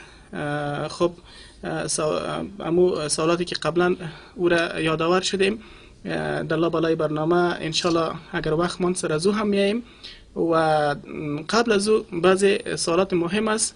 مولوی محترم اگر اجازهتون باشه میپردازیم به آغاز سوالات. مهربانی کنید. مولوی محترم سوال اولی است که علمای اهل حق و اهل باطل در هر زمان اینا زیست میکنن، زندگی میکنند. این یک واقعیت آشکار است که همگی را میفهمه که در هر زمان علمای خوب هم هستند و علمای سو و اهل باطل هم هستند. اما سوال ما مولوی در اینجا است که علت چی است که اینها به باطل روی آوردن، باطل انتخاب کردن و از حق چشم پوشی کردن؟ به خاطر از اینکه مولوی صاحب امروز مردم ما بسیار با تشنگی انتظار از این دارن که علمای واقعی و حق بشناسن. مولوی صاحب اگر این باره کم معلومات برای ما بدین. ان الحمد لله نحمده و نستعینه و نستغفره و نعوذ بالله من شرور انفسنا و من سیئات اعمالنا من يهده الله فلا مضل له و من يضلل فلا هادي له واشهد ان لا اله الا الله وحده لا شريك له واشهد ان محمدا عبده و رسوله. اما بعد، با سپاس از سوال خیلی مهم شما که یقینا علما در حقیقت رهبران مردم و جامعه می باشه و خصوصا ملت هایی که عقیده به آیین و نره و همیشه متوجه علمای خود می باشه. زمانی که عالم خود می بینه چی عملی را انجام میده و چی سخنی را بیان میکنه و نظر به مو عقیده که دارن که یا نمایندگی میکنن از دین خود و امو دینی که الله متعال برای پیغمبر خود روان کرده او را برای مردم بیان میکنه، آشکارا میسازه، از او خاطر مردم با کمال خلوص نیت از وا پیروی میکنه و گپایشان میشنون. شک دری نیست که خودتان آشکارا ساختی طول تاریخ در بین مردم علمای حق و علمای سو اردو موجود بوده، یعنی علمایی که یقینا هدف نهاییشان بجز از حاصل کردن اغراض شخصی خود چیزی دیگری نمی باشه و موجود می باشه و الحمدلله بالمقابل علمای موجود می باشه که هدف نهاییشان بیان و وضاحت احکام الله متعال که در نقشه و چوکات رسول الله صلی الله علیه و سلم ارائه شده او را برای مردم وضاحت بده. اگرچه به قیمت سرشان تمام میشه لیکن حق نه کتمان میکنه و نه میپوشانه. بسیار ببخشید بسیار ببخشید سخنتان قطع کردم. در اینجا یک حدیث شریف هم است که پیامبر صلی الله علیه و آله میفرماید که در هر زمان علمای میباشن که از دین ما محافظت میکنن. بله اگه شما باید داشته بله پیغمبر علیه الصلاه و السلام در مورد علما نه بلکه طایفه از امتشان که بالای حق استوار میباشه لا لا يزال من طائفة من امتی لا تزال طائفة من امتی ظاهرین علی الحق. همیشه هستن از امت ما یک طایفه که وا غالب بالای حق می باشند، یعنی استوار بالای حق می باشند، که لا یخذلهم، یار ذلیل نمی سازه. من خذلهم، و کسایی که واره ذلیل می سازه. حتی یأتی امر الله و هم علی ذلک، تا ای که امر الله برسه و یا به می حالت باشه. از این معلوم میشه که الله متعال یک طایفه را سر حق قایم نگاه میکنه که و همیشه از حق دفاع میکنه و حق اصل محراق توجهشان میباشه و همیشه از او دفاع میکنه، ولو که هر قدر مشکلات و هر قدر سختی ها سرشان بیا. تا اینکه اگر شهید هم شود او را افتخار خود میدانه، لیکن حق برای مردم واضح میسازه. اینمی علمای حق هستند و دین الله هم توسط از اینمیا حفظ میشه. اصلا الله متعال در این شک نیست که دین خود وعده داده که حفاظت میکنه، چرا که دین توسط برنامه الهی حفاظت میشه که او قرآن کریم است، وحی الهی است و الله متعال وعده داده انا نحن نزلنا الذکر و انا له لحافظون. امو ذکر که عبارت از امو وحی الله متعال است که قرآن کریم است، توسط از دین حفاظت میشه و مردمای پیدا میشه که یقینا خدمت واقعی کتاب الله را در ذمه خود گرفته، بدون از اینکه ترسی از کدام جانب داشته باشه یا از ملامت کننده بترسن یا از او هراس داشته باشه، دین حق بیان میکنه. شما در سوال گفتی که علت چیست که علما به طرف باطل رجوع میکنه. برای این سوال بس مهم است. اصلی گپ باید از نقطه بگیریم، از ریشش. اختیار کردن یک چیز اصلا تعلق به عقیده داره و مفکوره داره. زمانی که عقیده و مفکوره کسی در قلبش مستحکم شوه، پخته شوه، مطابق همون عقیده عمل کردها صورت میگیره، یعنی عمل سری عقیده مرتب میشه. مشکل اساسی است که یک تعداد علما یا است که فهم رسا ندارند و یقینا به نتیجه درست هم علم خود نرسیدن. فکر میکنن که علم یک وسیله برای کسب قدرت و کسب جاه و جلال و کسب متاع دنیا می باشه. به این مفهوم و همیشه علم خود در معرض کسب امچو خواسته ها قرار داده و تلاش میکنن که این علم یک وسیله باشه برای به دست آوردن همچو خواسته ها. از او خاطر مردم ها یقینا که قدر علم هم نشناختن و هدف علم هم نشناختن، از او خاطر تلاششان به ایسته که چیزی که توسط علمشان به دست آمده میتونه امور مصرف کنند و خرج کنند، ولو او به ضرر مردم تمام میشه و بسیار به ضرر دین تمام میشه. ای را یا لحاظ نمیکنه، لحاظ از یا حصول مطلب خودشان است، ولو که به فروختن دین باشه یا به ذلیل کردن علم باشه. اکثر مردمانی که رای باطل در پیش میگیرم، خصوصا طبقه علما، اینمی مردمی هستند که اصل هدف علم نفهمیدن، درک نکردن که مراد از علم چی است. این یک مرتبه بزرگ الهی است که برای کسی داده شود، اما چون علم بدون عمل کدام نتیجه نداره، از او خاطر اینطور مردم حقیقت علم نشناختند. زیادتر علما به خاطر کسب چوکی و قدرت و جاه و جلال و ای که پیش اکثر مردم باید محترم باشه، مردم برای از او توجه داشته باشه، نامشان در مجالس یاد کرده شود، از او خاطر و اموری که تعلق به دین داره و خواسته های خودشان در معرض خطر قرار میگیره، در اینمی موقع است که و امو خواسته های خود ترجمه میده و بیان دین پشت سر میگذاره. اصل هدف این میسته که این مردم ها پشت باطل به این خاطر میره. البته این نکته بود که از ریشه عقیده مستحکم در مورد علم نداشته. اگر و میفهمیدن که بله دنیا و متاع دنیا به چی اندازه قدر و قیمت و ارزش داره، اجگاه امی قسم وسیله بزرگی که سبب رفع درجه یک انسان میشه، هم در دنیا هم در آخرت، ایره ذریعه کسب متاع دنیا قرار نمیداره. مولوی محترم، یک سوالی که مطرح میشه ای است که خب ما از قرآن یک فهمی که داریم و عامه مردم اینطور امی آیت شریف وقتی که میشنون که انما یخشى الله من عباده العلماء، آیا اینجا الله به این شکل میگه که از بنده های ما کسایی که از الله میترسه او علما هست، اما در مقابل ما علما را مخالف باز نمی آیت میبینیم که مصداق از این آیت قرار نمیگیره. مولوی صاحب چرا می اختلاف در بین آیات قرآن و در بین علما امروز در عمل ما میبینیم؟ اصلا اگر در حقیقت نظر شود ما سرسری و سطحی نظر نکنیم، در بین آیت و مصداقش هیچگاه تناقض نمی باشه. به خاطر که الله متعال مراد از علما او علمای را یاد کرده که قرآن و علما را معرفی میکنه که او علمای ربانیین است، او علمای است که یقینا معرفت الله کامل شده در ذهنشان و یقینا و قرآن و حدیث درک کردن، مقصدشان و هدفش درک کرده.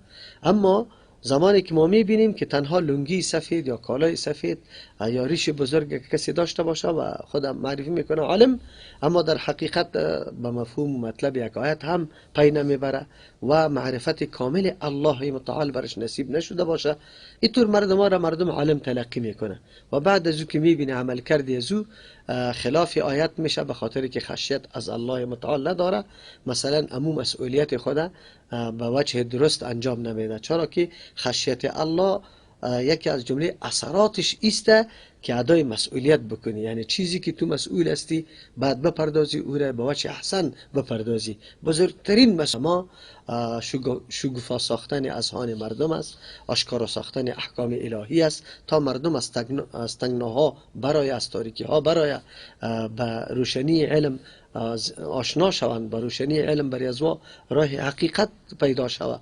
اینجا است که فرق نمیشه در بین عالمی که واقعا عالم است و عالمی که فقط لباس یا حلیه عالم جور کرده.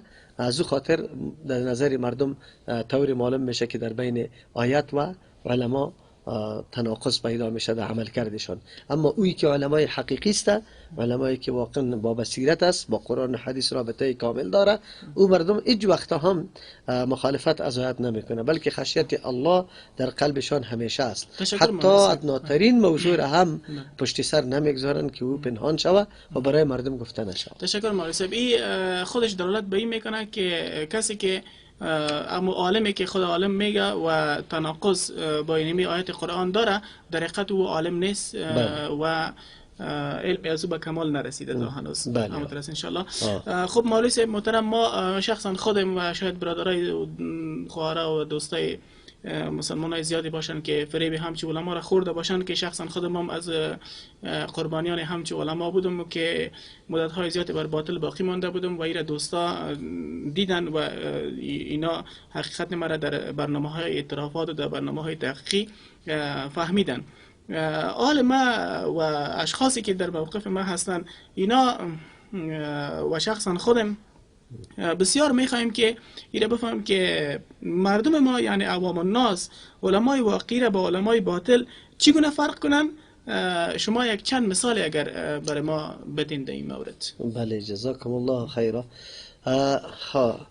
علمای حق و علمای باطل با هم بسیار جدا هستند، یعنی در بینشان بعد یا مسافه خیلی دوری قرار داره.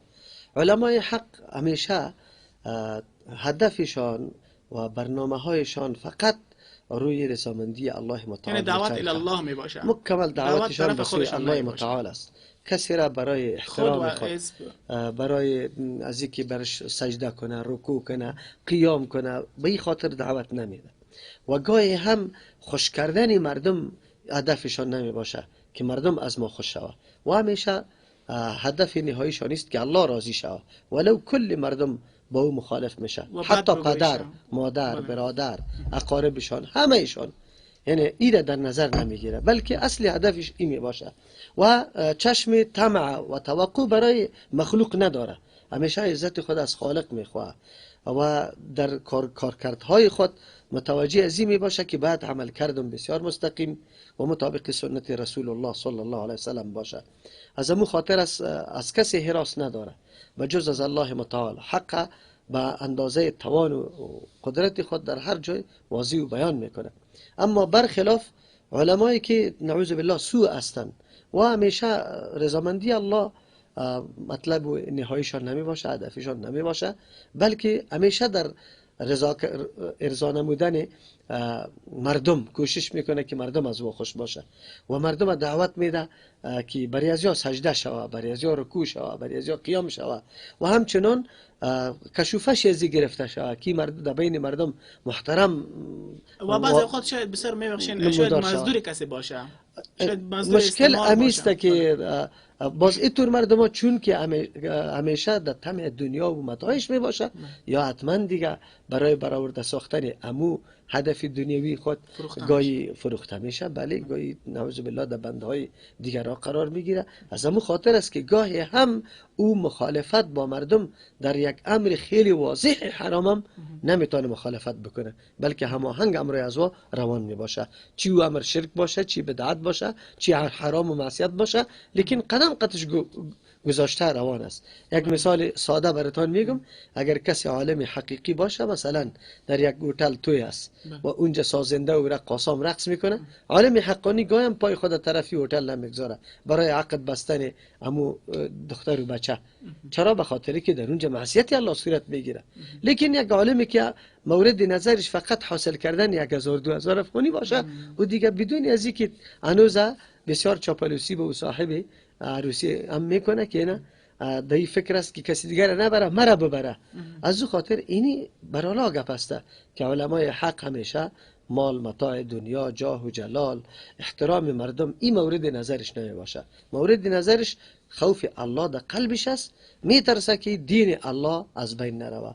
یکی از علامت های دیگری که من در وجود از اینا دیدم استادی است که بعضی اوقات یک دلیل از پیشان پرسان میکنی که راجع به این عمل که انجام میدی برای ما یک دلیل بده، چون اونا دلیل ندارن باز در مقابل امرایت مشاجره میکنه و اگر یک حدیث صحیح را برش بیان میکنی باز دو هم وقتی که حدیث صحیح را برش بیان میکنی سر توی انتقاد میکنه که تو یک شخص تو را به حدیث چی؟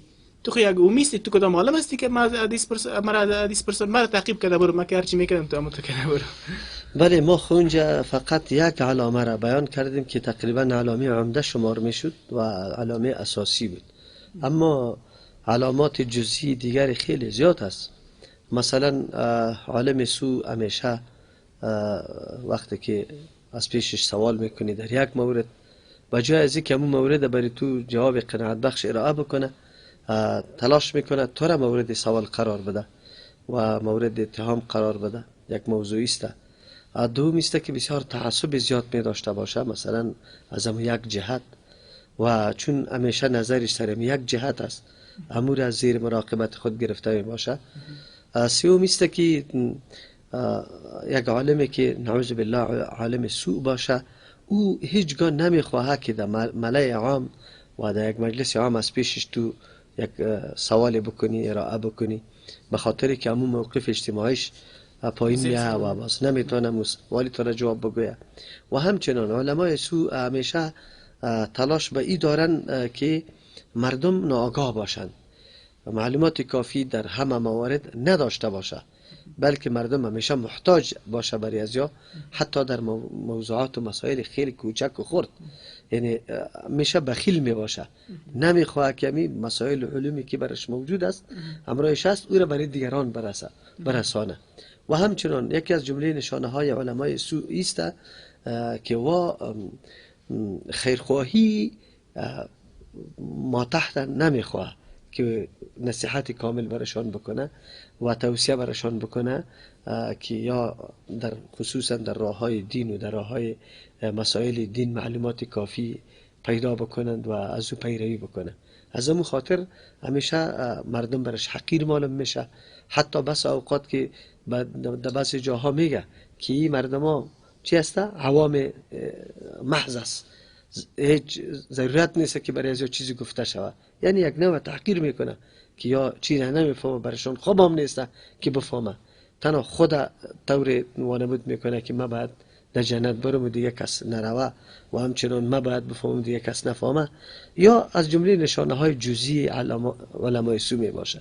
و مولوی صاحب یک چیز دیگه که با در وجود از اینا دیدیم علمای بزرگ اسلام که امروز تحقیق یک نفر کامل نمیشه تا که از از امو علوم از این علمای بزرگ استفاده نکنن، مثل شیخ الاسلام ابن تیمیه رحمه الله و همچنان شیخ البانی رحمه الله. وقتی که دلایل از اینا را برشان پیش میکنی، یا بعضیایشان مستقیما این علمای محترم ما را دشنام میدن و اینا را تحقیر میکنن. و حتی او روز باور بکنین مولوی ما در شارکت یکی از علمای تعویض نویس که او عالم است لکن در پولیش ساحر و جادوگر است و او کسی است که یعنی با ما هم پیمان بود در وقت تعویض نویسیم و هیچ وقت ما راهنمایی نمیکرد، حتی از ما بعضی گپا را یاد میگیره، بعضی که ما از یاد بگیریم می از ما یاد میگیره. اون روز برای من گفت که مرا گفت تو چی کار میکنی؟ من گفتم من یک کتاب فروشی دارم. گفت کدام تفاسیر داری؟ من گفتم اینی تفاسیر دارم.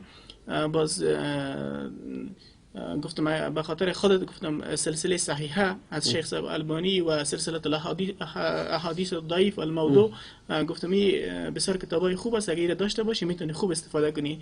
مرا گفت که من کتاب شیخ البانی را بگیرم دمی زمین میزنم و اوس مندازم کتابش. به این اندازه مولوی صاحب اینا تعصب دارن.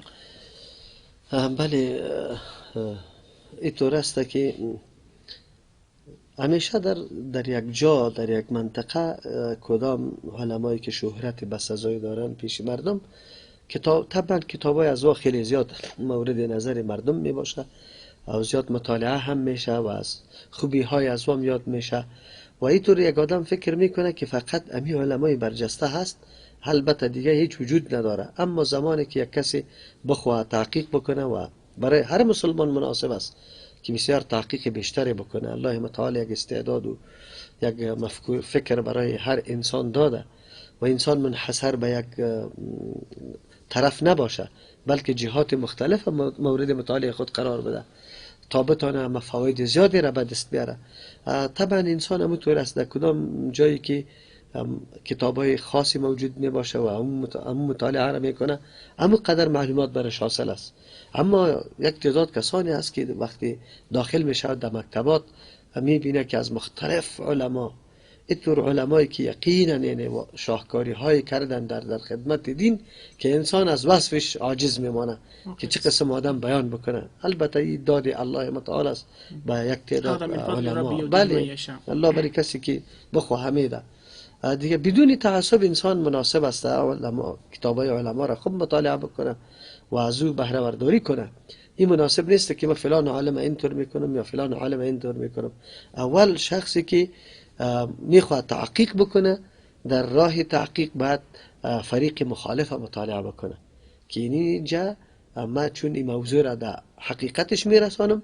در حقیقت یک موضوع انسان وقتی آشنایی پیدا میکنه که نظر مخالف هم در مورد بررسی قرار بدی، بعد از اون موازنه کنی که اردو نظرین اردو فریق چقدر با هم تفاوت داره، آیا نزدیکی داره یا دور هستند و هر کدامشان چی سند و دلیلی در ارائه کرده. یک انسانی که محقق باشه و نمیخواد دنبال یک نفر همیشه روان باشه و بگه که اینمی کتاب اینی علما را من میخوانم از علمای دیگه فریقه نمیخوانم. بازی تحقیق نیست، بازی تقلید است. یعنی این موضوع را باز تقلید میگه چون دنبال روی همون یک شیفه را میکنه. مشکل ما در افغانستان همیست که ما از علمای دیگه از مذاهب دیگر اینجا کتابای زیاد مورد فروش هم قرار نمیگیره، مورد مطالعه هم قرار نمیگیره. مردم فکر میکنه که می تنها اینمی علما هست و همین کتابا را چی کرده تصنیف کرده دیگه هیچ نیست و کل دین در اینمی کتابا جمع شده و هم فواید و مزایای دین دمی گفته شده. البته اینطور نیست که این کتابا کلش غلط و نادرست باشه، گاهی هم نه. الحمدلله بسیار مسائل خیلی چی می باشه. اما وقتی آدم داخل تحقیق میشه مطالعه کتب دیگر هم میکنه، بعد از او برش واضح میشه که یقینا اسلام چقدر دین فراخ است و علم اسلام چقدر چیست، علم خیلی واسع است و بعد از او آدم درک میکنه. روزگاری بود که ما خودم الله برام معافی بکنه که کتابای شیخ الاسلام حتی آماده نبودیم که یک مطالعه بکنم. اما بعد از اینکه او واقعه را بیان نمیکنم به خاطر که طولانی نشه بحث ما. بله. از او خاطر شاید به یک موقع دیگه ان شاء الله در هنگامی که انشاءالله. ما چه قسم به این قسم به این طرف رو آوردم که ما باید چی بکنیم او را در او وقت باز ان شاء الله بیان میکنیم. لیکن در اون وقت مو دوستی که برام توصیه کرد که تو معلومات در مورد شخصیت از او داری، در مورد کتاباش داری، همراه ما چیزی موجود نبود، فقط تبلیغات مردم بود و همو تبلیغات مردم سر ما سایه افکنده بود و ما متاثر از تبلیغات مردم بودم و میخواستم که حتی کتابش مطالعه نکنم. وقتی او برادر برام توصیه کرد که یک خیر است یک کتابش یک روز به می نظر دشمنی مطالعه کن و به این نیت مطالعه بکنی، چیزی نکاتی را از متن کتاب پیدا کنی و سرش انتقاد کنی و مردم پیش کنی به طور تو یک مطالعه بکن. ولی زمانی که او رساله را من مطالعه کردم یقینا مرا جذب کرد به خود. وقتی که حقیقت دیدم، انصاف از او دیدم. همین شیخ الاسلام ابن تیمیه رحمه الله یک کتاب خرد داره، یک رساله خرد در مورد کسایی که مذمت علما را بیان میکنه، یعنی بعد رفع الملام عن ائمه الاعلام، ملامتی را بالا کردن از علمای بزرگ. اگر وارد کدام جای اشتباه هم کرده باشه مورد ملامت قرار نمیگیره. این کتاب اگر هر کسی، هر عالمی این امروز مطالعه بکنه درک میکنه مستوای شیخ الاسلام، دیدی شیخ الاسلام، انصافی از او را، عدالتی از او را، علمیتی از او را. ولی با تاسف اینه یک تعداد مردم پیدا میشه که قسمی گپ میزنه که تو بگویی بحر است. بله. و اینطور علما برشان و همچنان ببخشید مولوی صاحب، و همچنان انصاف شیخ البانی صاحب ما در یکی از کتابا مطالعه کردم که شیخ الاسلام ابن تیمیه رحمه الله کسی است که شیخ البانی صاحب هم نظرش است و اینا یک حدیثی را ارائه کرده بودن که درباره علی رضی الله عنه بوده که پیامبر صلی الله علیه و آله گفته بود که علی منی و انا من علی. این حدیث باز دمو ترجمه شده، دمو برداشت شیخ الاسلام ابن تیمیه رحمه الله کمی خطا میشه و شیخ البانی صاحب که کسی هست که او را تعقیب میکنه و تایید میکنه، دیگه باز تاییدش نمیکنه. میگه دیگه که خطا شدی، تو دوست هستی، تو را دوست دارم، عالم هستی، با امو منهج و با امو منصب خودت میگه من احترام دارم، لیکن دیگه خطا شدی، دیگه میگه من تعقیبت نمیکنم. فرقی نمیسته که ما دنبال حق برم یا دنبال یک شخص. حق طبعا حق بس دنبال حق. حق شعار مسلمان است و این یک فرمول بزرگ همین نظام است که در نظام اسلام دنبال حق روان میشه آدم، نه دنبال چیست شخص.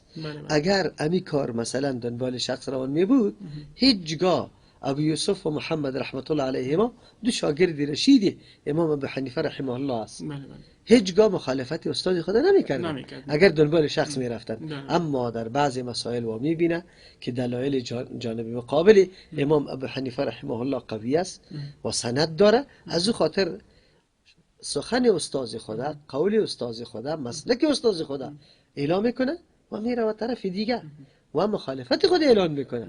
او مخالفت نعوذ بالله بی‌ادبی شمرده نمیشد. او مخالفت اینطور نبود که دشمنی با امام ابو حنیفه رحمه الله، بلکه توصیه خود استاد برای شاگردی بود که شما دنبال حق برای، نه دنبال شخص و نه دنبال ما. بله. چقدر توصیه زرین امام ابو حنیفه رحمه الله به شاگردان خود کرده. مولوی صاحب یک گپ بسیار جالب براتون بگویم که ما ایره در یکی از کتابا خواندم، کتابا رو نمیفهم نامش میفهم مچم او را نامش بگیرم یا نگیرم، نامش نمیگیرم. در یکی از کتابا خواندم که صاحبی از این کتاب گفته بود که مذهب ما تمامش، اما روش ما تمامش ثواب است، احتمال خطا را داره. و مذهب جانب مقابل ما، روش جانب مقابل ما این کلش خطا است، احتمال ثواب داره. ما واقعا گفتم این ولی کاملا بی‌انصافی است که تو روش و مذهب خود کلش ثواب میدانی و احتمال خطا را دوم میدانی و جانب مقابل تا کلش خطا میدانی و باز میگی که احتمال ثواب داره. میشه که یگان گپش صحیح هم باشه لکن در حقیقت، لکن در ظاهر که پرسانشان کنی باز میگن که 4 مذهب حق است، 4 مذهب حق است. آیا مولوی صاحب شما هم به می عقیده هستین که 4 مذهب حق میدونید؟ اصلا گپ است که حق یکی می باشه، حق یکی می باشه. من یک موضوع مثال خیلی ساده برات پیش میکنم. مثلا ما بگوییم که خون وضو را میده میکنه و خون وضو را میده نمیکنه. این هر دو جمع شده نمیتونه، به خاطر که متناقض است، میکنه و نمیکنه. یکیش راجع یکیش مرجوع باید باشه. از او خاطر اینجا حتما یکیش حق است و دیگهش نه حق است. بله بله. البته ولی دیده شود که دلیل از کدامش دلیل داره کدامش نداره. از همون خاطر هیچ گوش شده نمیتونه که حالی ما بگیم که 4 تا حق است. اگر حق است 4 در بعضی مسائل امکان داره، مثلا در تنوع در جایی که عبادت متنوع شده در اونجا امکان داره که هر 4 مذهب حق باشه.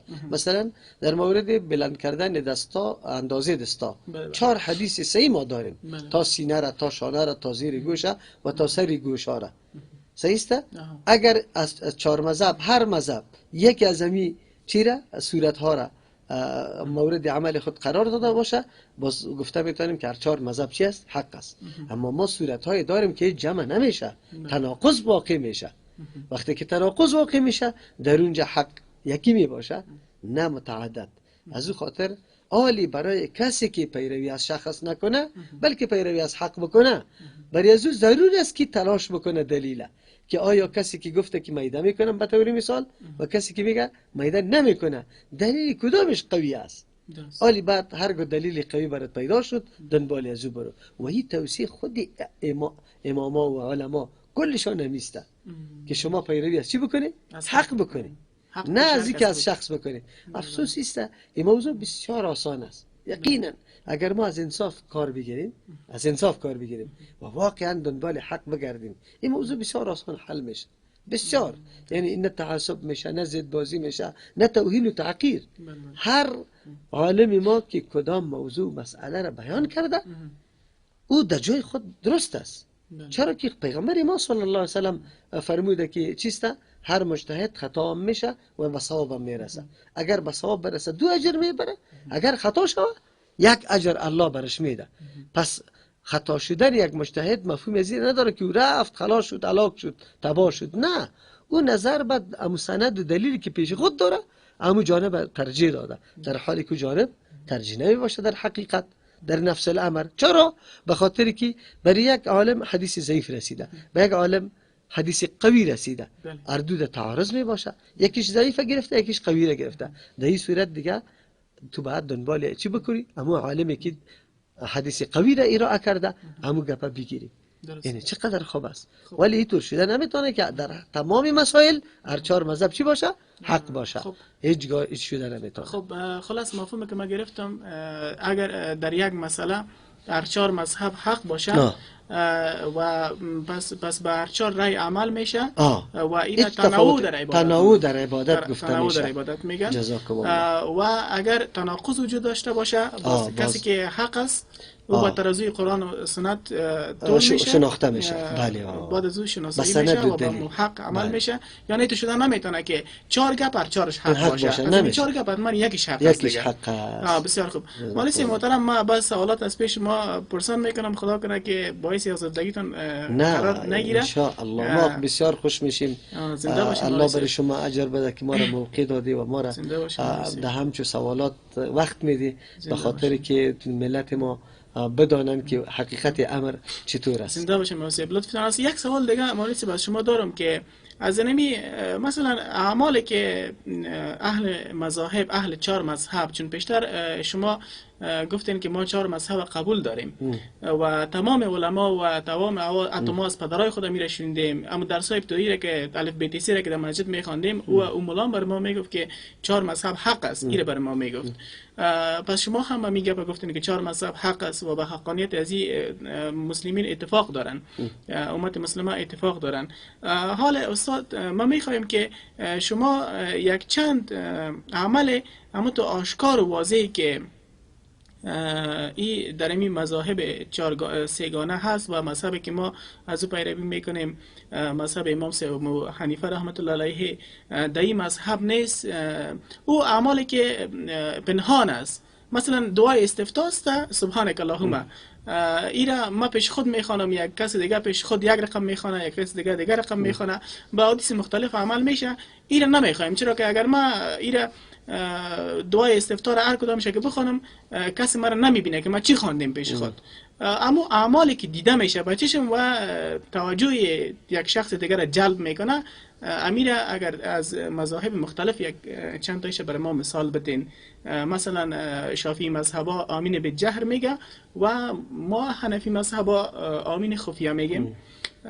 بینما قسم اگر چند مسئله برای ما بگوین. بسیار مهربانی کردی، خیلی خوب. اصلا ما که میگیم که 4 مذهب حق است، منظوری ما از این نیست که یعنی پیروی کردن از یک شخص این حق است، نه. اصلا ما بیشتر موضوع را خلاصه کردیم که پیروی از حق است. درست. چیزی که حق باشه، سند و دلیل داشته باشه، بعد از او پیروی شود. درست. اینطور نیست که یک شخص التزام بکنی سری خود که در هر موضوع مسئله سخن زیره یا بگویی که کل دین که یک نفر جمع شده. ما در هر موضوع مسئله سخن اینمی عالم قبول دارم از دیگر ندارم. در صورتی که در بعضی مسائل سخن عالم صراحتا مخالف حدیث باشه، مثلا از عالم دیگه درست باشه، این اینجاست، خطا در اینجاست که ما ملت تا الحال آشنا نشدیم که ما چه قسم بکنیم. حتی و این ما ترسانده شدیم که اگر تو مذهب اله بکنی و قول دیگری را بگیری بعد درست زده شوی. چطور شده میتونه که ما یک مثال براتون میگم از این خاطر که دوستای ما، شنونده های ما یک کمی بصیرت برشان حاصل شود. به طور مثال میگیم، دور نمیریم. او این موضوع بسیار مهم موضوع هم است. حتی در وقت شناختن فرض است. از همون خاطر عقیده کلی مردم است که در وقت نماز نخوانی نمازت نمیشه. مثلا اگر دیگر در وقت پیشین بخوانی نماز نمیشه. چقدر خوب. امام ابو حنیفه رحمه الله نظرش است که آخری وقت پیشین بعد از اینکه سایه هر شی دوچند شود غیر از سایه اصلی که در وقت زوال است، این سایه نه، بر علاوه از این هر شی سایش دوچند شود پیشین بیرون میشه، خارج میشه و دیگر داخل میشه.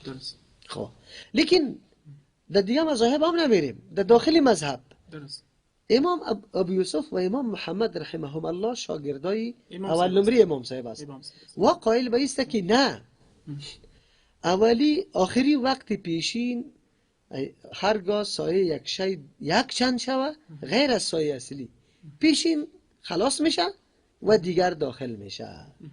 پس به طور مثال در این روزها تقریبا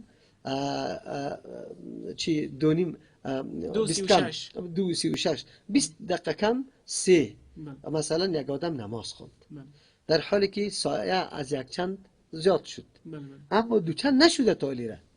به نزد امام ابو حنیفه رحمه الله نمازش نشد، چرا که نماز به وقت خوند دیگر داخل نشده و خونده. لیکن شاگرداش میگن نشد. درست. مارسی محترم این دیدی که موضوع چقدر مهم موضوع است، لیکن نظر از دو علماست.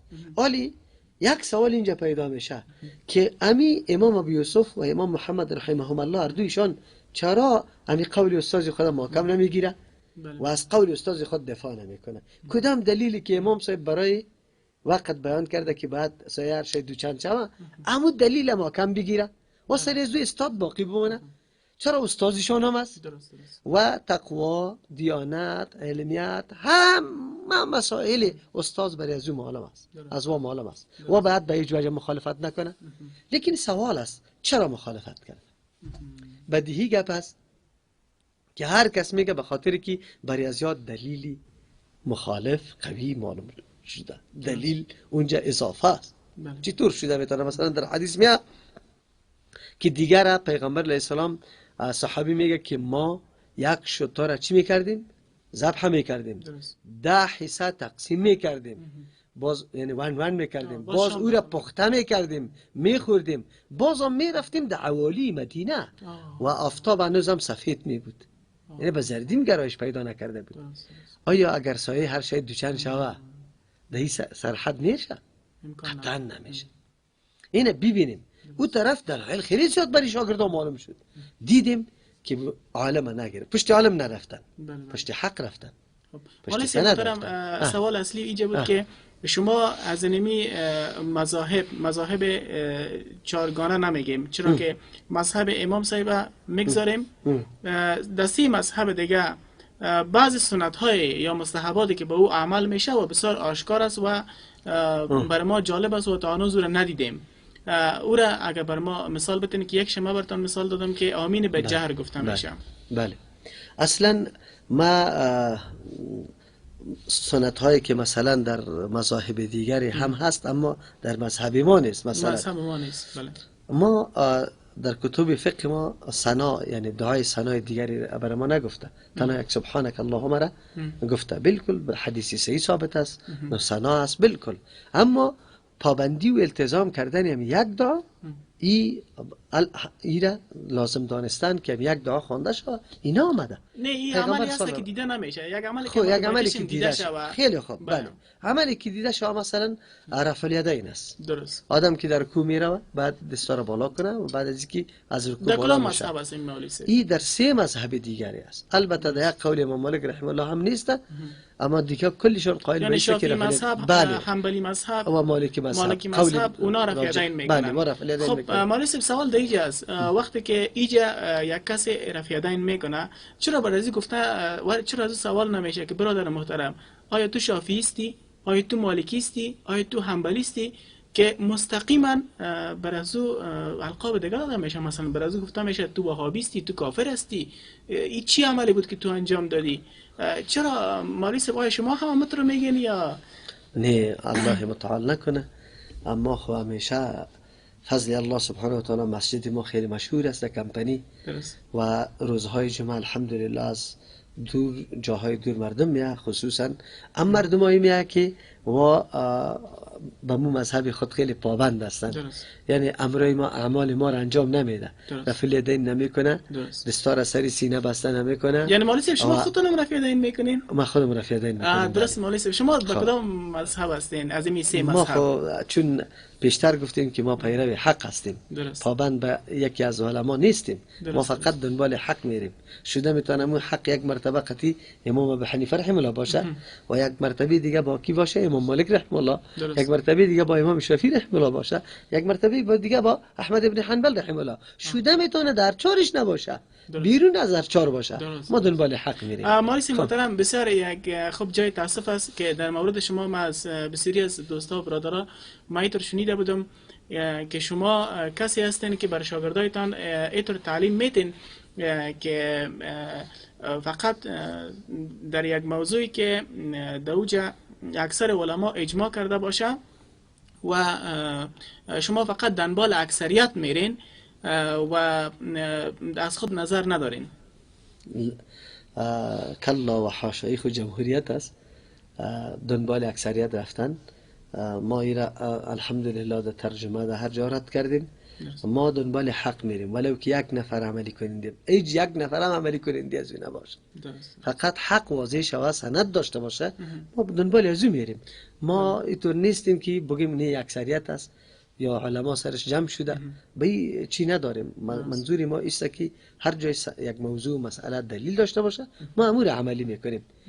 خو موضوع سابق ماند که تو گفتی که یک عملی آشکارا مثلا سنت هایی که دیگه هست و ما عملی نمیکنیم، مثلا تعدد دعاها در نمازهای فرض، در رکوع، در سجده. البته در رکوع در حدیث مرفوع یک دعا را پیغمبر تکراری خوانده، اما در سجده اختیار داده که هر نوع دعا را آدم جمع بکنه.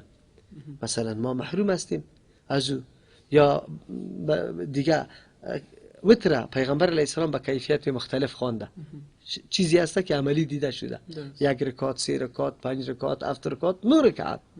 اینالی ما فقط التزام است چند کردیم از 3 رکعت، اونم به یک شکل که در حدیث مرفوع ممی شکل وجود نداره. حدیث مرفوع دیگه ما امیر التزام کردیم، در حالی که پیغمبر علیه السلام به اشکال مختلف خوانده.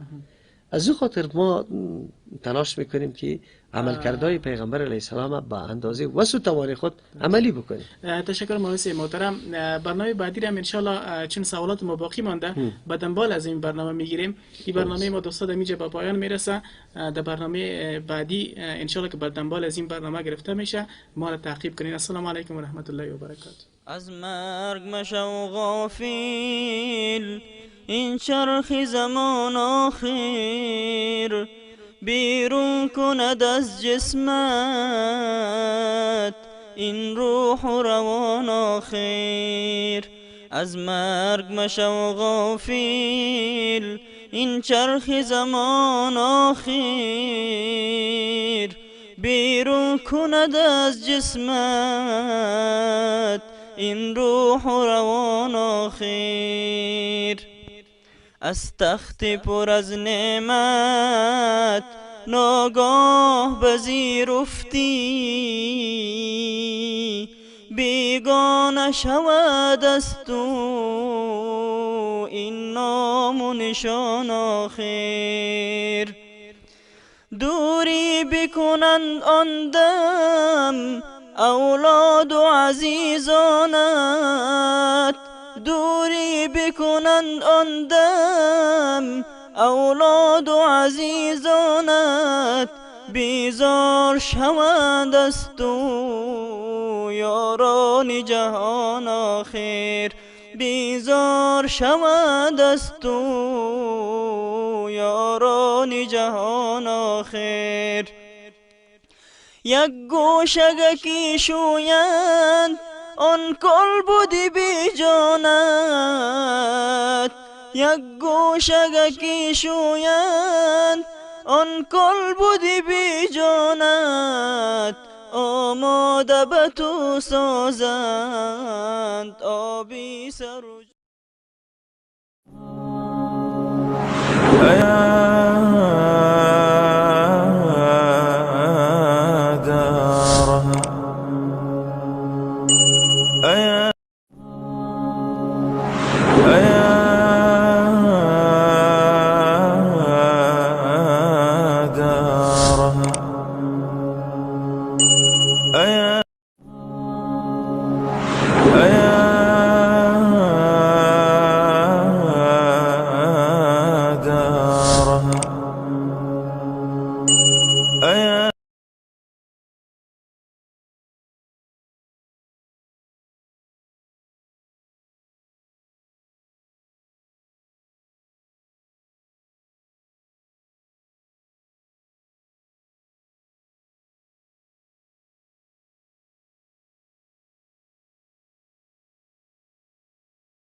همین سوالا را کمتر میکنیم در ورقا انشاءالله چی میکنیم باز بعد از او به ترتیب میگیم.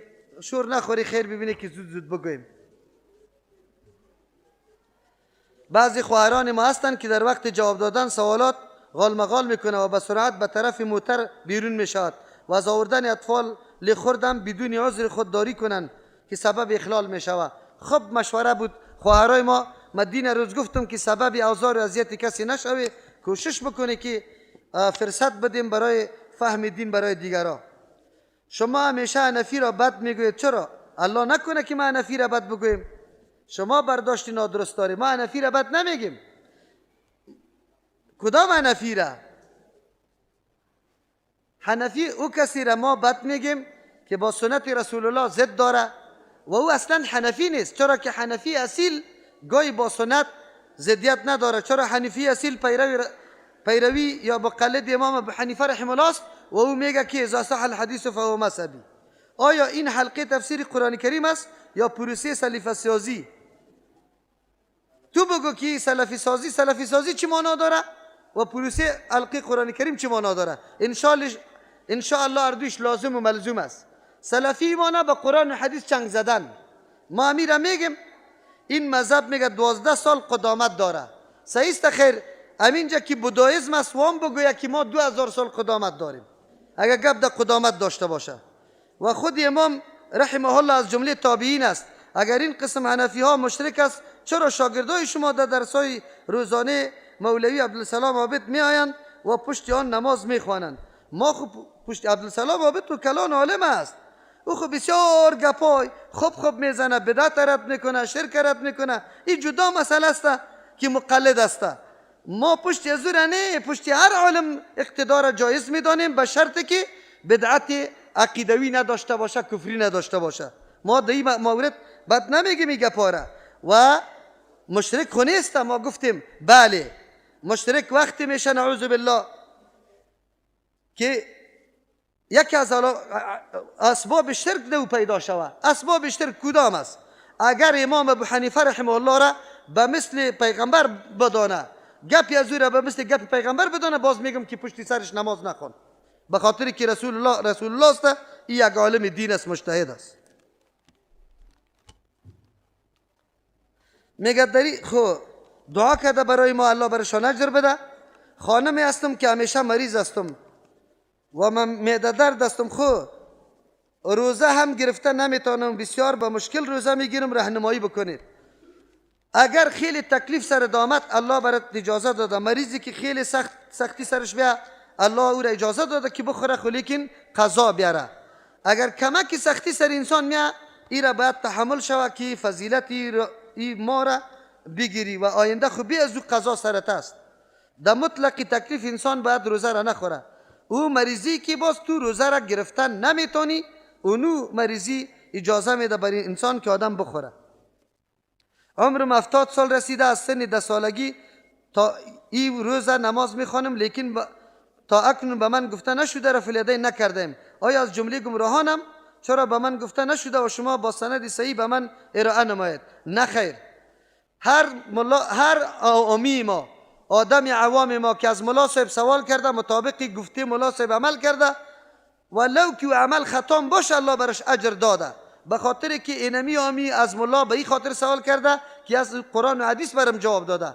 اگر او خطا جواب داده، گناهش سری ملا است، نه سری تو. نماز تو بالکل درست است. خب حالی که برات معلوم شد و بازم تو باز به یک عمل خطا عمل میکنی، بعد از او باز الله تو را میگیره. در کشوری که 6 ماه شب 6 ماه روز است، نمازها و روزه چطور میشود؟ اصلا همو کشوران نروژ و سویدن که میگه اینطور مکمل 6 ماه شب و روز نیست. انشالله اینطور کس باشه در این مجلس که فعلا همینجا باشه، همونجا زندگی میکنه، یک کمی خیره رقم میباشه، یعنی فرق میشه، شبام فرق میشه، روزم و روزه و نمازها مطابق اوقات گرفته میشه. باز کدام جایی که فرق نمیشه، در نزدیکترین کشور قیاس میشه که مطابق ساعتهای از او تقسیم روز و شبشان میشه و تقسیم نمازشان هم. در کشوری که 12 و 30 شب بجه نماز خفتن خوانده میشود، این نماز از نمازهای امروز حساب میشود یا فردا. لطفا یک نفر از جرمنی سوال کرده است. بله، اگر 12 و 30 است، چون که 12 و 30 برای از او معلوم میشه که کدام وقت است، از شب است یا از روز است. اگر از شب باشه معلوم شد که خفتن است. و از کدام روز شمرده میشه؟ قاعده است که روز همیشه تابع شب میباشه. روز تابع شب میباشه. این شب پیش میباشه روز. ما و شما میگیم شب این سبت دوشنبه است، شب دوشنبه میگیم. چی؟ شب تابع روز میباشه، شب دوشنبه میگیم. از او خاطر در 12 و 30 اگر نماز میخونه، او از روز آینده شمار میشه، نه از روز اول. خو این کدام مفهوم هم نداره. خو نماز خوانده، خدا کنه مربوط روزی پیش باشه یا روزی بعد باشه، این چی معنا داره؟ آیا خانم ها هم آمین را به جهر ادا کرده میتونن؟ بالکل، لیکن به صدای خیلی بلند نه. کلمه شهادت دارای چند فضیلت است.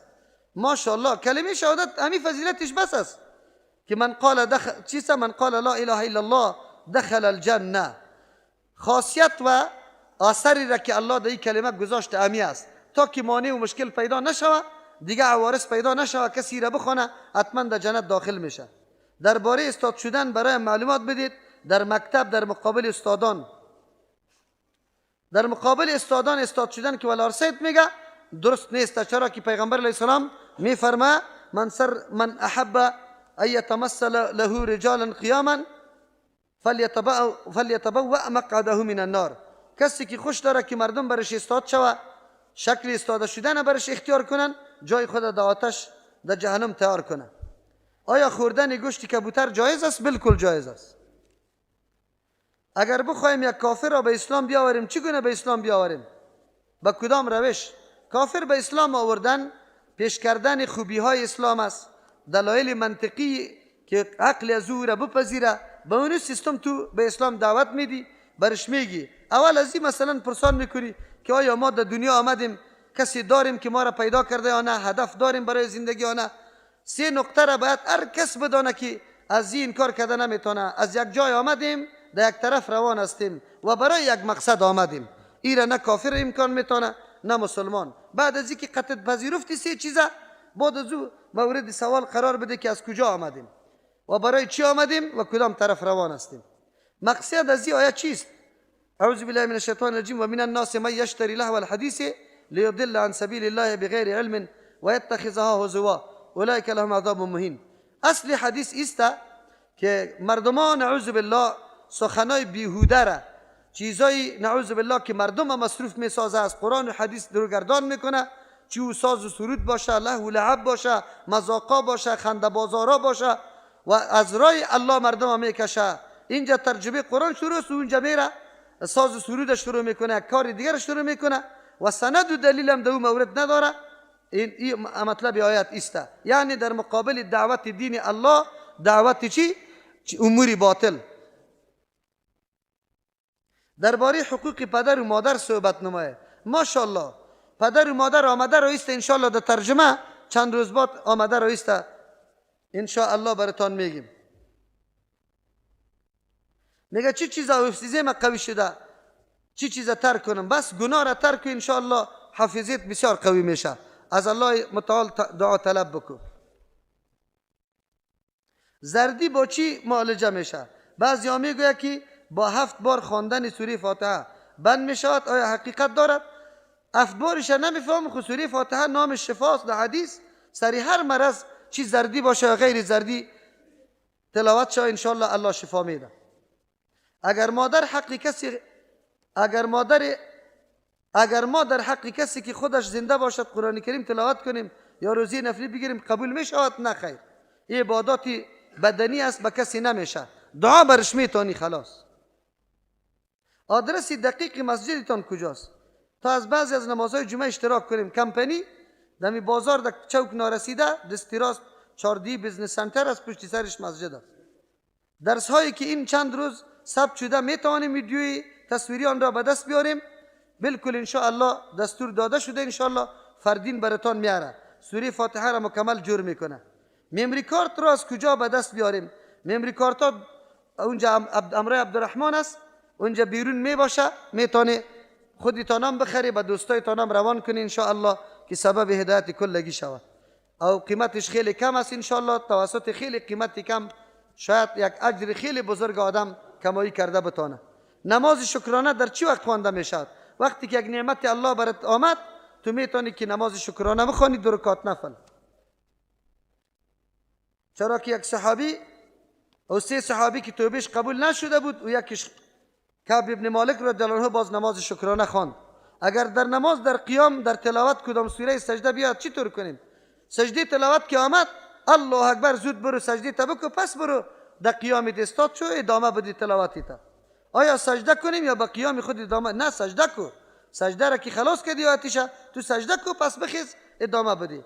یکی از مریضان ما عملیاتی سخت امروز داره، میگه التماس دعا الله کامیاب کنه در عملیاتش، شفای کامل الله برش بده. حافظ قرآن کریم که قرآن را فراموش کرد چه حکم دارد؟ 2 حیثیت داره.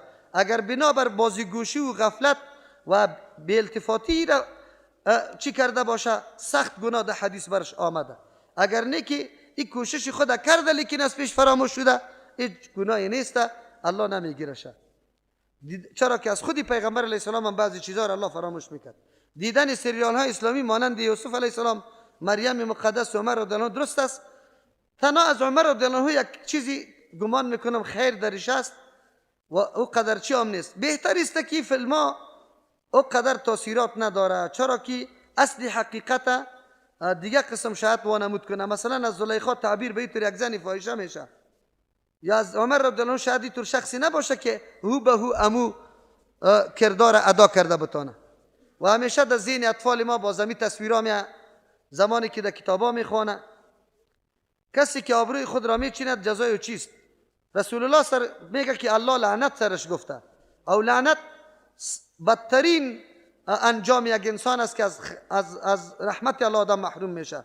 از او خاطر در کدام گناهی که کلمه لعنت وارد شده باشه علما گناه کبیره را که تقسیم میکنه، یک تقسیم شامیسته که کدام گناه در او لعنت آمده باشه و گناه کبیره است، یعنی سخت عذاب الله برش میده. کسی که بیجاب است چطور مجازات می شود؟ بله الله میداند که چه قسم مجازات میکنه. اون جهنم است، عذابش در قرآن ذکر شده. پوشاندن عورت از پسر ماما و پسر کاکا چطور است؟ ضرور است. کسی که موی خود را بلند بسته میکند جزای او چیست؟ مثل که اوهان شتر واری اگر کنه، پیغمبر علیه السلام هم سر از او لعنت گفته. آیا ایمان کمی و زیادتی را میپذیرد؟ بالکل. به خاطری که در آیات قرآن هم است، در حدیث هم. حدیث مبارک است کسی کلمه طیبه بخوان داخل جنت میشود. در اینجا عمل ذکر نشده است. بله این خاصیت کلمه را الله پیغمبر بیان کرده. خاصیت کلمه سبب دخول جنت است، اما عوارض اگر موانع پیدا شود باز نمیشه. ناصبی را تعریف نماید. ناصبی کسی را میگه نعوذ بالله که به نزد اهل تشیع که و خلافت از چیست علی رضی الله عنه غصب کرده و منظورشان ابوبکر و عمر رضی الله عنهما است. دیروز بعضی علما را مشرک خواندید، حالان که کسی که کلمه طیبه یا توحید را بخواند با آن عمل میکند، نظر و کدام دلیل مشرک گفته میشه؟ ما خو علما را با یک کلمه خواندن انسان از شرک نمیبراید. اگر یک آدم کلمه میخونه لیکن بگه حکمت خود را طاغوت بالا میبره، یا ولی را متصرف میدانه، یا حاجت روا میدانه، یا مشکل کشا میدانه، کلمه میخونه لیکن مشرک است. اگر او عالم است، اگر او عامی است، هر کس که است. من همیشه به خیلی شوق علاقه قرآن عزیزشان را تلاوت میکنم. در طول هر ماه 2 بار یا 3 بار ختم میکنم و با والدین و مستحقین دعا میکنم. کسی برای میگوید که معنای قرآن کریم را 100% ندانی، زحمتت بیفایده است، به دربار الله قبول نمیشد. لطفا با من روشنی بندازید. بالکل الله متعال با محض تلاوت هم ثواب میده، اما او اجری که با امرای فهم معناست او برد حاصل نمیشه. چرا که اصل هدف نزول قرآن هم فهم معنا و عملی کردن احکامش است. اما این طور نیست که اگر این کار میکنی این چیستا زحمت بیفایده است، این گپ فتوا را نادرست داده. بالکل الله در هر حرف اجر داده رو است و دعا را به مردم کرده میتونی. شما گفتید که الله با ملائک مشوره کرد. مشوره کسی میکند که نتیجه و انجام کار را نداند. الله نتیجه همه امور را میداند، پس چرا مشوره کرد؟ اگر میگویید که الله خبر داد با ملائکه مشوره نکرد، پس کلمه مشوره را به الله جل چرا استعمال کردید؟ برادر، مشوره این مفهوم نداره که حتما خود یک انسان او چیز این در حق ماست، در حق الله نیست. در حق الله ثابت کردن امتیازات آدم علیه السلام بالای ملائک بود. از امو خاطر است ابتلا و امتحان الله اینطور نیست که حتما الله خبر نداره. نسبت ابتلا به الله شده و از ابتلا ابراهیم ربه، نسبت ابتلا به رب شده. حالی امتحان به خاطری می باشه که تو امو چیزی کمالاتی که دو نهفته و پنهان است او را معلوم کنی، لیکن این به نسبت انسان است نه به نسبت الله. همین قسم کلمه مشوره را اگر نسبتش به الله میکنیم این معنا را نداره که مثل انسان واری است که او بعضی چیزای نامعلومه خودش نمیدونه از دیگرها چی میکنه، بلکه اینجا مشوره به خاطر اثبات خصوصیت های آدم علیه السلام بوده. نماز تراویح را 4 رکعت نیت کنیم یا 2 رکعت؟ 2 رکعت بهتر است. اگر 4 رکعت هم نیت کنی پروان نداره، لیکن راجح صریح در حدیث نامده.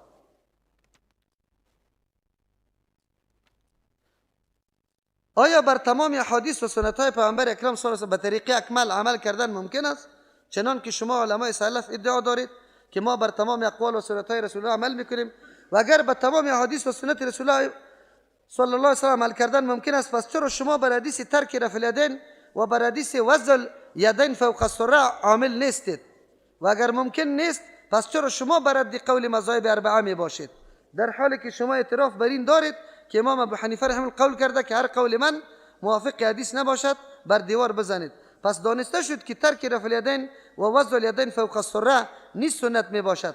پس کسی که سنت را ترک کند داخل در تحت دلالت است. اینطور نوشته کرده. خیر، از سوالش فهمیده شد که اول این سوالش هست که کل سنت ها عمل میشه. بله، سنت های رسول الله کلش عمل ممکن است. البته در سنت وقتی که اول محدثین که قاعده را گذاشته تا وقتی که هر حدیث پیغمبر قابل عمل باشه ممکن باشه باید عمل شود. زمان عمل نمیشه که امکان نداشته باشه. مثلا امکانی طور است خون وضو را میده میکنه یا نمیکنه، میکنه نمیکنه ضد است، جمع شده نمیتونه. از او خاطر مجبور است که عالی محدثین میگه برو تلاش کو که کدام حدیث قوی است کدام حدیث ضعیف است. هر کدامش قوی است قوی پیش است. اگر قوت و ضعف معلوم نشد در دویش قوی است، عالی در تاریخ میری کدامش اول است کدامش به آخر است، به آخر میروی میگی این ناسخ است او منسوخ است. ما تا وقتی که امکان به عمل به حدیثا باشه میکنه، پیغمبر علیه السلام دست تا سینه را بالا کرده، تا شانه را، تا زیر گوشه، تا سر گوشه. این تنوع در عبادت میگه. رسول الله اینی قسم نوع عبادت کرده. ما رفع الیدین هم اینطور میگیم. اگر حدیث ابن مسعود نمی بود رفع الیدین فرض می بود، خب ما میگیم که نماز به ترک رفع الیدین میشه. خب پیش ما رفع الیدین راجح است، از او خاطر من عمل به ترک نمیکنم. برای من راجح معلوم شده. از او خاطر اگر راجح معلوم نمیشد اردوش یکسان می بود، گاهی ترک میکردم گاهی رفع الیدین میکردم. مثل که دستای خود تا سینه رم بالا میکنم، تا شانه رم، تا زیر گوشم، تا بالای گوشم. این تنوع است در عبادت. سه قسم اشاره شده. اینطور عمل میکنم، ایرم بند میکنم میره در بغلش میمانم، ایرم قط میکنم میره در بیخش میمانم. قاعده را سه قسم میکنم. قاعده آخری را سه قسم آمده. رفع الیدین در سجده هم آمده، خلی که نو به طریق دوام نیست، گاهی گاهی میکنم. در رکوع و از خیستن قاعده اول این دائم آمده، از او خاطر دائم میکنم. این از کجا پیدا کردی؟ تو که گفتی که معلوم شد که وضع الیدین یا ترک رفع الیدین هم سنت است. ما نمیگیم، پیش ما راجح اوست، چرا که دلایل قوی در اون مورد دارم، این مرجوح برام معلوم میشه. اگر مرجوح نباشه، اگر این ما چی ندانم، چرا اقتدا پشت مردم میکنم؟ خودم بس اوقات ترک رفع الیدین میکنم، هیچ گپی نیست. کلید غیب نزد الله است. چرا ملائکت فهمید که انسان در روی زمین فساد و قتل میکند؟ این خود جواب دادم اموجا که از لفظ خلیفه فهمیده بود یا از قیاس سری مردم سابق کرد. الله چگونه قدرت وسوسه کردن را برای شیطان داده است؟ چی رقم داده؟ تو نمیفهمی؟ در رگ یزید حدیث آمده، پیغمبر اسلام میگه این الشیطان یجری من الانسان مجرى الدم. وسوسه انداخته رو است برای امتحان. الله حکمت داره، به می خاطر اینی طور قدرت برش داده. بعضی خانم ها دستباز نماز را نیت میکنن و بعضی ها چادر را میگیرن و نیت میکنند. در اصل کدام نیت کردن درست است؟ هر قدر که زن در سطر هر عمل نماز انجام بده او بهتر است. از او خاطر امو زیر چادر که نیت میکنه ای خوب است، به خاطر که هر عضو بدن زن باید پنهان باشد. و همچنان نیت به چند نوع است. نیت به چند نوع نیست، نیت فقط قصد قلب میگه یک نوع است، خیر و خلاص. هیچ عبادت بدون نیت نمیشه، اما او قصد قلب است، نه در زبان گفتن. در زبان گفتن بدعت است. یک نفر روزه نمیگیرد، از آن پرسان کردم که علت نگرفتن روزه شما چیست؟ با جواب من گفت که دو طفل من فوت کرده، جلوی گناهایم را میگیرد. اوه، هر کس هر خواهری که هست یا هر مردکی که هست سخت اشتباه رفته.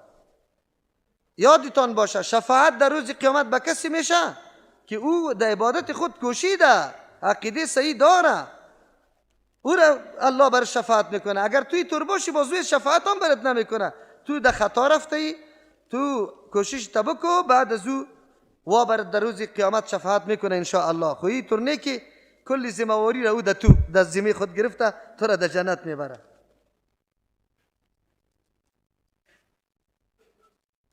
خواهرانی که از بارستان میان میگه ترانسپورتشان آماده شده. یک مرد با زنش جنجال کرده و زن بدون اجازه از خانه برآمده و شوهرش او را دوباره به خانه آورده و برایش 3 بار گفته طلاق هستی، برو به خانه پدرت. و این زن در حالت حیض قرار داشته. حکم چیست؟ آیا طلاق واقع شده 1 بار یا 3 بار؟ در زمان پیغمبر علیه السلام خلافت ابوبکر رضی الله عنه و 2 سال از خلافت عمر رضی الله عنه 3 طلاق در یک مجلس 1 طلاق شمرده میشد. چرا که اصل هدف طلاق است که این در صورت بگیره که هیچ راه امکانی چیست یک جا زندگی کردن دیگه باقی نمانه. الله متعال در موقع دادن طلاق هم اینطور اجازه نکرده که 3 طلاق در یک مجلس بده، بلکه گفته که وقتی زن پاک باشه 1 طلاق بده. وقتی که این پاکیش از بین رفت، مریضی سرش آمد، دوم پاکی آمد، اگر میخوایی که طلاق دوم بدی در دوم پاکی بده، دوم مریضی سرش میاد. 3م پاکی که آمد اینجا تو باز طلاق سوم هم نده. اگر دادی خو خلاص شدی از طلاق دیگه، اگر نه که ندادی بگذار شه تا که مریضی سوم سرش بیاید. تا که مریضی سوم ختم نشده تو حقی رجوع داری. دو طلاق ده دو طهر انداخته ای، الله برات اجازه کرده، این را به خاطر دامدار کرده که همین قانون گرمی خانواده از بین نروه. اونجا تا که عدت تیر نشده، مریضی سوم ختم نشده، تو بدون تجدید نکاح رجوع کرده میتونی. هر دویتان پشیمان شده رجوع کردی، خو نکردی رجوع، امی عدت تکمیل شد، رفت دختر در خانه پدر، عالی چانس داره. او که در اونجا رفت در دستی زنای بیادر افتاد، چخله کرده از او طرف طلاقی گفته، اتر پشیمان شد که وی شوهرم 10 دفعه بزنه خیر است. اویجا این مردکه که دیگه بار کرد که از پیشش سوخت، او طرف کالایش سیاه شد، او طرف تفلکا گریان کرد، گفت که این زن سر من شاشم بکنه پروانه داره. آلی اردویش پس میدانه تجدید نکاح بکنه. فلسفه طلاق فهمیده؟ کسایی که 3 طلاق شمار میکنه عمر رضی برای سیاست بود. اگر امروز ما این سیاست عمر رضی عملی کنیم، خانواده در به در خاک به سر میشه. علمایی که میگه که طالی رم همی فتوا را داده رئیستی اصل شریعت نیست. عمر رضی الله برای سیاستا نکار کرده بود که مردم بیباکی را شروع کرده بود که 3 طلاق نده. اگر میده میگه ما نافذ میکنیم، اگر نه اصل 3 طلاق یک طلاق است، طلاق رجعی. یکی از خواهران موحدیمان سخت مریض است، سکته مغزی کرده، حالتش وخیم است، لطف کرده یک دعای دستجمی برایش کنید. انشالله بعد از این دعا میکنیم الله برای شفای کامل بده. یک دختری است که با مادرش تعصب میکند و گپ مادرش را گوش نمیکند. زیادتر دخترها چیستن، مقصر هستند یا مقسم هستند؟ درباره قسم دخترها چیزی گفتنی داشته باشید بگویید. پیش از شروع درس، چون که شما سوالها را میخوانید دخترها نمیشینه، در اول بگویید که تمام دخترها خوب است. این سبا میگم دخترها که قرآن بخوانه و بازم حق مادر خود نفهمه، بازو دخترم دختر نیستن. ای آیا دعای همگی قبول میشه؟ دلیل به دلیل بگویید. بله دعا از همه، ما پیش گفته بودم که شرایط داره، قبول وقتی میشه که شرایطش پوره بکنیم. تبادله جنس با جنس چی حکم داره؟ چی حکم داره؟ درست است یا خیر؟ بله درست است. از نگاه بیع جنس با جنس بدل میکنی، زیادت نباشه. در چیزای پیمانه‌ای وی گپا که در حدیث آمده در او زیادت نباشه، یا نسیان نباشه، قرض. در اسلام یک مرد 4 زن حق داره. چرا؟ پیغمبر 9 زن داشت. پیغمبر علیه السلام 9 زن هم 9 کم بود. چرا؟ قوت یزو برابر 400 مرد بود. این امر الله است، آیت قرآن کریم است که الله اجازه داده. چرا ایش چی میگی؟ اگر حکم الله را قبول داری. اگر فلسفهش خیلی زیاد است. 9 زن نبود بلکه 9 شاگرد یا 9 مدرس مدرسه رسول الله بود. شیطان از آتش آفریده شده است، پس به جهنم میرود. آتش جهنم، تو هم از خاک آفریده شدی، تو بیشی که یک چند قلق بزنم تا که چی طور میشی، حسابت معلوم شود. پناهتان به الله. جزاکم الله. دعا میکنیم الله متعال تمام مشکلات ما را حل بسازه. و خواهر و مریضی که طلب دعا برشان کرده بود الله